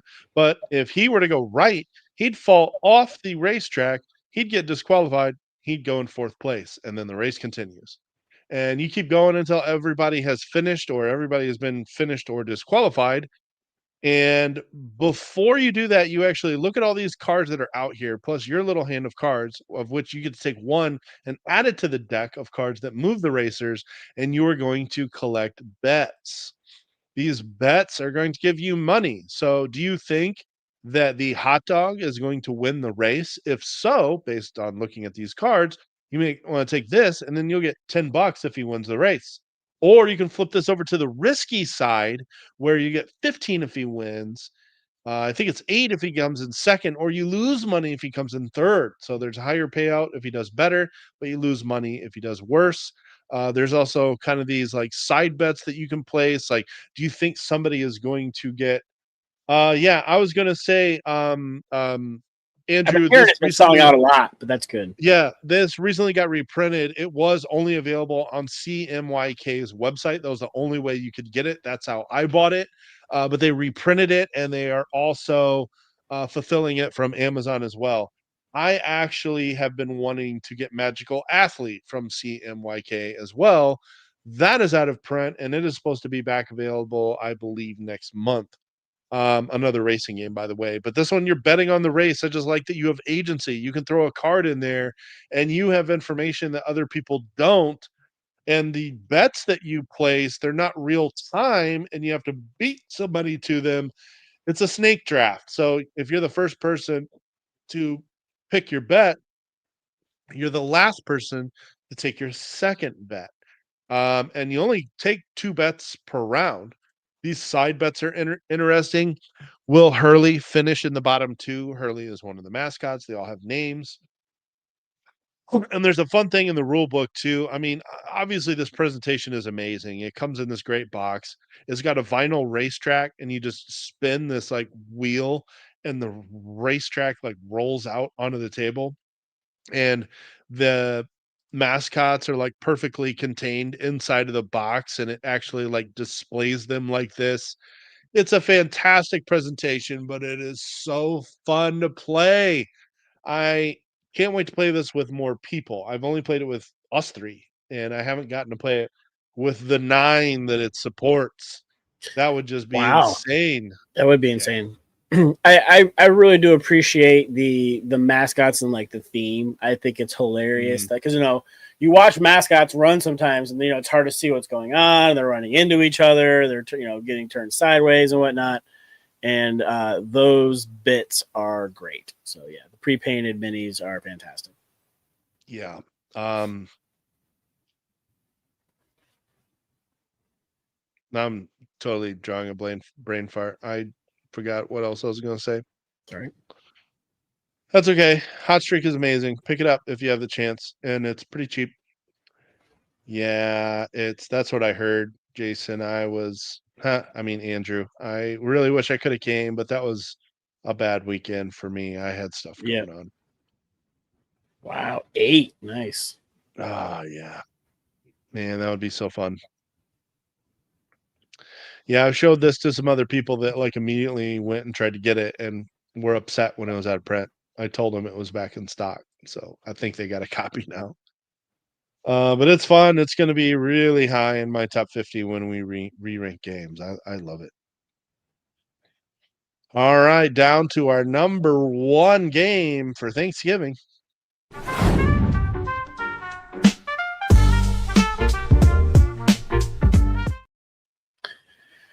All right. So my number 1, we were talking earlier about like the kind of difference between, do we prefer cooperative games or competitive games?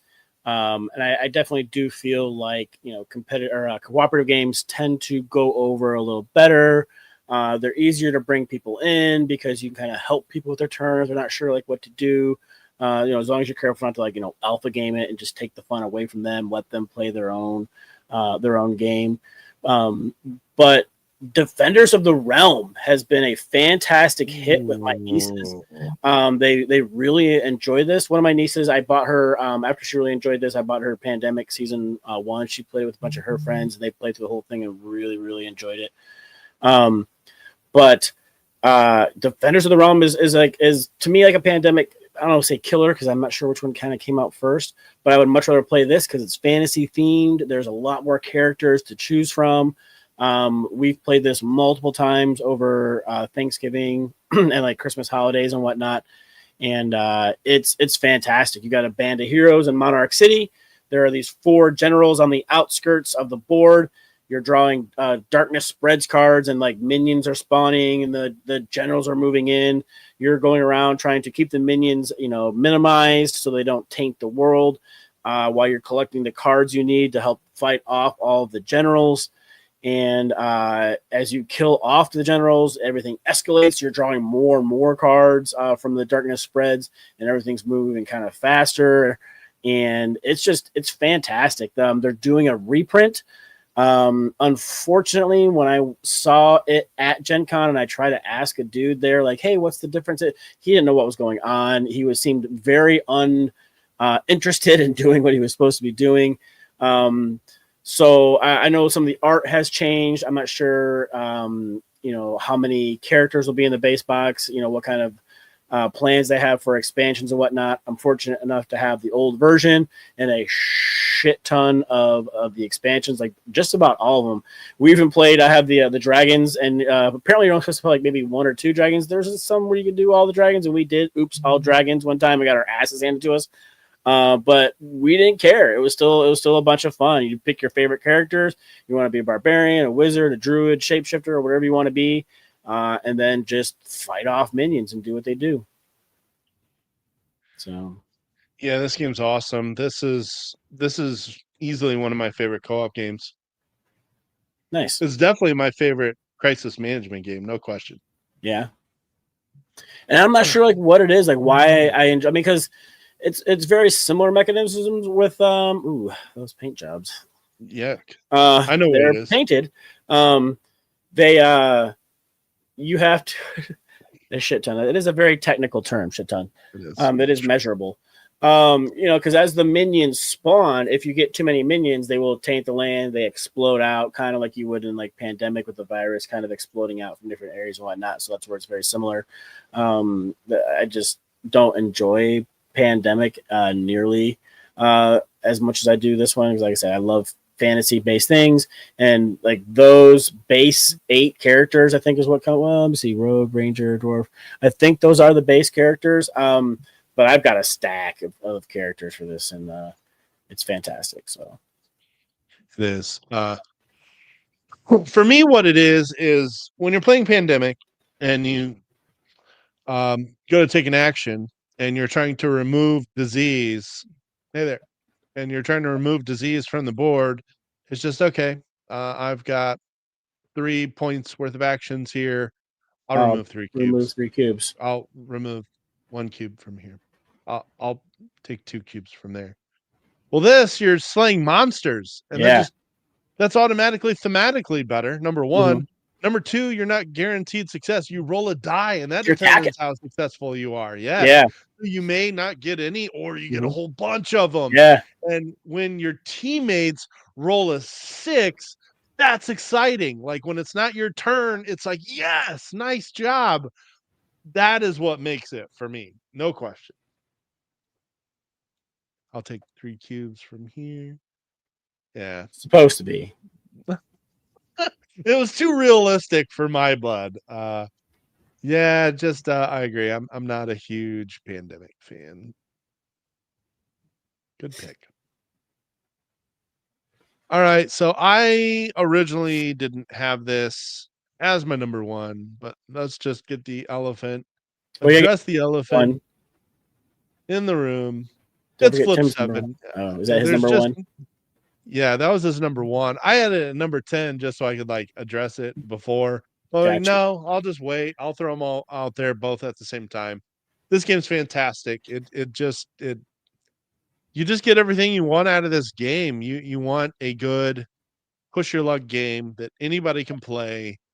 There just isn't a whole lot that does it better than this. It's not super complicated. It doesn't need to be. It's fun. It I don't know. It's a great game. It's so freaking simple, and yet it's really genius. It is a Yeah. truly ingenious design. I Yep. I did not expect to love this game as much as I do. I have a buddy who's going through some tough times, and so a bunch of us headed over to his house to try to cheer him up. He's a big Cards Against Humanity fan. Like he's got like the big box with like every expansion in there. But I was like, before we do that, I go, let's try Flip 7. And they're like, okay. And we started playing it and they loved it. Like we played the crap out of this for probably 30 or 45 minutes. And I was like, now I gotta get going. Well, Cards Against Humanity next time. So, but I'm heading over there for Thanksgiving. Not to bring the room down or anything, but his wife passed away from cancer recently. So he's recently widowed, solo on Thanksgiving. I'm heading over there and I will play some Cards Against. Am I not merciful? I will play the Cards Against Humanity with him. But no, he's a great guy. Stood up at my first wedding. And I always enjoy introducing him to new games that he likes to play. So Nice. Well, there you go. You guys thought this was going to be a super short episode. We still went 2 hours. boom. But see, you can still fill without overfilling and not have like a 40-minute outro and then still cover 30 games in a 2-hour time span. So now that we've done our whole list, Bob, let's go ahead and do the rundown of I was gonna say, all of yeah, should our we do the picks. recap? Yeah, let's give him the Yep, rundown. that's We're right. not gonna go the top down for the rundown, but we will give Yep, him a rundown of our top 10 indeed. here. All right, so number 10, Dominoes. Number 9, Mythical Dice. Number 8, Lightspeed Arena. Number 7, I put Flip 7 because it had a 7 in the title. Number 6, the Quacks of Quedlinburg, not that new monstrosity that's just called Quacks. Number 5, mine are not. There's Goats and Goblins. Yes, that one was kind of cheating. I don't think it's going to be available to the general public this year for Thanksgiving, but get it. You will play it next year, if not by Christmas this year, next year, Thanksgiving, 100%. Totally worth it. Push your luck. Good fun. And then number 4 was Telestrations. Number 3, Karuba. Number 2, Abyss. And my number 1 was Defenders of the Realm. All right, Tim's list, which I've got since he couldn't make it. This number 10 is Outrun the Bear. Number 9, Garento. Number 8, Invino Morte. Number 7, Wild Side. Number 6, Ahoy Kitten. Number 5, Can't Stop. Number 4, Lightspeed Arena. Number 3, Alibis. Number 2, Sausage Sizzle. And number 1, Flip 7, the greatest card game ever made. Trevor, we're going to be doing a stocking stuffer list kind of coming up here soon. So I try to steer clear of a lot of the smaller box game. Yes, I had Flip 7 on there. But everything else is basically big box other than Goats and Goblins, but you can't get it yet. So I just totally cheated with that pick. So that's why I can make up. Otherwise, it totally could have made my list. I've taken it to multiple, family meetups and whatnot. It's been a hit. Parents take it to camping and whatnot. So yeah, it totally could have. And thankfully, you'll hear Mike's top 10 if you haven't heard it already, and you'll get to hear it anyway. Wow, look at this comment here. Best episode yet. Notes. I mean, I'm not sure those are like mutually exclusive. Like it could be the best episode, and then Tim just happened not to be here. It's not because there was no Tim. It just also happened to be, no. Yeah, Tim. maybe she typed a comma when she meant to type a period. I don't know. It's Those true. could be It two happens all the different time. sentences. It does. Yeah. It does actually. Yeah. Yes, it is. It is, Jazz. Okay. All right. My number 10 here. It is Kabanga, and I suck because I picked a bunch of small boxes that are probably going to have to go also on my stocking stuffer list. I suck at this. Number 9, Panda Royale. Number 8, Fishing. Number 7, Wild Side. Number 6, Ahoy Kitten. Number 5, Three Cricky Pigs. Number 4, Crokinole. Won't fit in a stocking. Number 3, Edo. Number 2, Hot Streak. Number 1, Flip 7, the greatest card game of all time. There you go. I was going to type this out, but I'm sure I'm spelling it very, very poorly. So I will just say correlation does not necessarily mean causation. Just saying. Well, we still get his picks in here, so that was good. Yep. Definitely. Hopefully everybody's able to get home with the car and everything is safe and whatnot. But yeah, definitely a bummer, especially to break down when it's cold. I will tell you a quick little story. I had one car that left me stranded. I had a Volkswagen Jetta. Actually, really enjoyed driving that car because it was a 6-speed turbo, so it was very fun to drive. And I was going down the bypass, and the car just stopped running, just like going 70 miles an hour down the bypass, and it just stopped. And it turns out I threw the timing chain, which destroyed the engine, and that would be the last time I would ever drive that car. wow. And there were no signs that the timing chain was loose. Usually you can hear a rattle or something. The car will give you signs that the timing something's chain is going going on. out. It did have an engine light, but I ran the codes on it. It was not a timing chain code. And it just so happened that day it was -5 degrees out. I had a blanket in my car, but like that was not enough to keep me warm. Yeah. AAA came and picked me up, but they were going to take an hour to do so. I believe my dad came and picked me up, but he was like 40 minutes away from where I was at on the bypass. That was not a fun day. So breakdowns, long story short, can really suck, especially if the weather's bad. I will make my safety champion at work happy by mentioning now that we are getting into the winter times and people will probably be doing a lot of traveling. Yes, make sure you have some blankets, gloves, hats in your car. You might not wear them while you're driving, but if your car stops working for some reason, you are going to want them. Have some water. Be safe out there traveling, visiting family and everything like that, because we want you coming back for all of our Whiskey Wednesdays. Oh my gosh, Mike. It's a little late, but we have a sponsor. Word. Yeah, we do, and we totally dropped the ball. I was going to say it earlier, then you started saying something, and I completely forgot. But folks, I mean, if you ever need T-shirts made, banners made, table covers made, anything like that, please look up Lawhorn Designs. He's a super nice guy. If you watched last week, that was Tony. He's the one that went over all the bands and everything with us. Like I said, really nice guy. This stuff's made in the USA, so that's a great perk. Mike, if you've got the footage, roll it. Get your games noticed with help from Lawhorn Design. Eye-catching backdrops, banners, table covers, signage, and much, much more. All shipped directly to you or your next big show. Fast, reliable rush orders are always available to keep you prepared and professional. Contact Lawhorn Design today for all your creative marketing, branding, website, and event display needs. Awesome. I will blame the cough syrup. Sure. But no, yeah, Tony's super great, and anything that we can do to help support him, he's helped support us, and we are super appreciative of that. And tell him the Board Game Rundown sent you. Absolutely.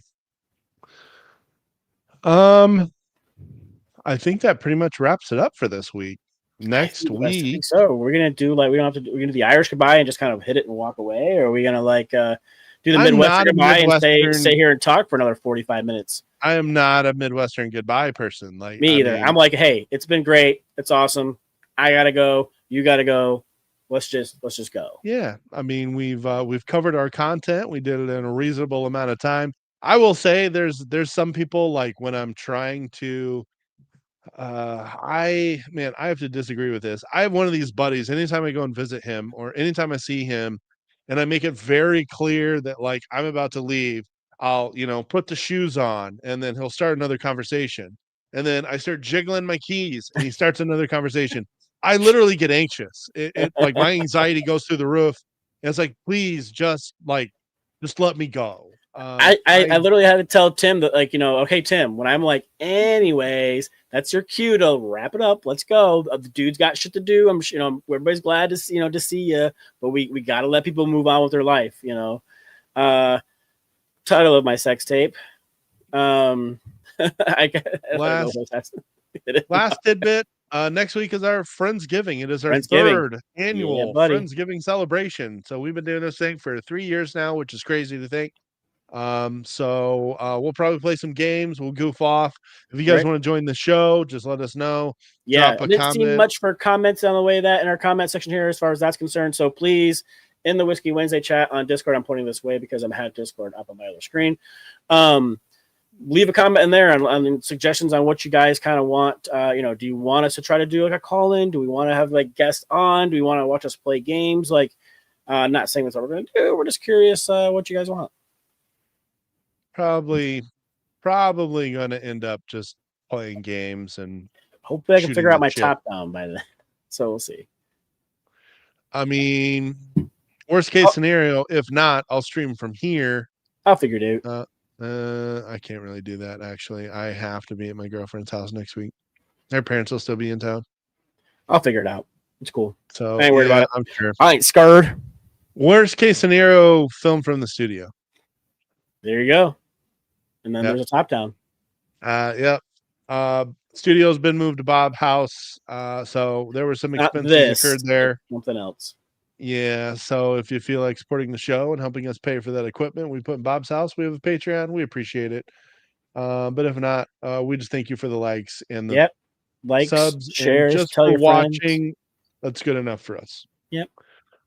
I think that about does it for the board game rundown this week. We will see you next week for Friendsgiving celebration number 3 for the board game rundown. I was Mike. Bob. See ya next time. Bye. Do you like to party? I do like to party. I also like to party. I like to party. A 7.3. This is a great party. Repeating. We should party more often. I do like to party. Okay. I also like to party. I also like to party. I like to party. I like to party. We should party more often. Okay. This is a great party. Okay.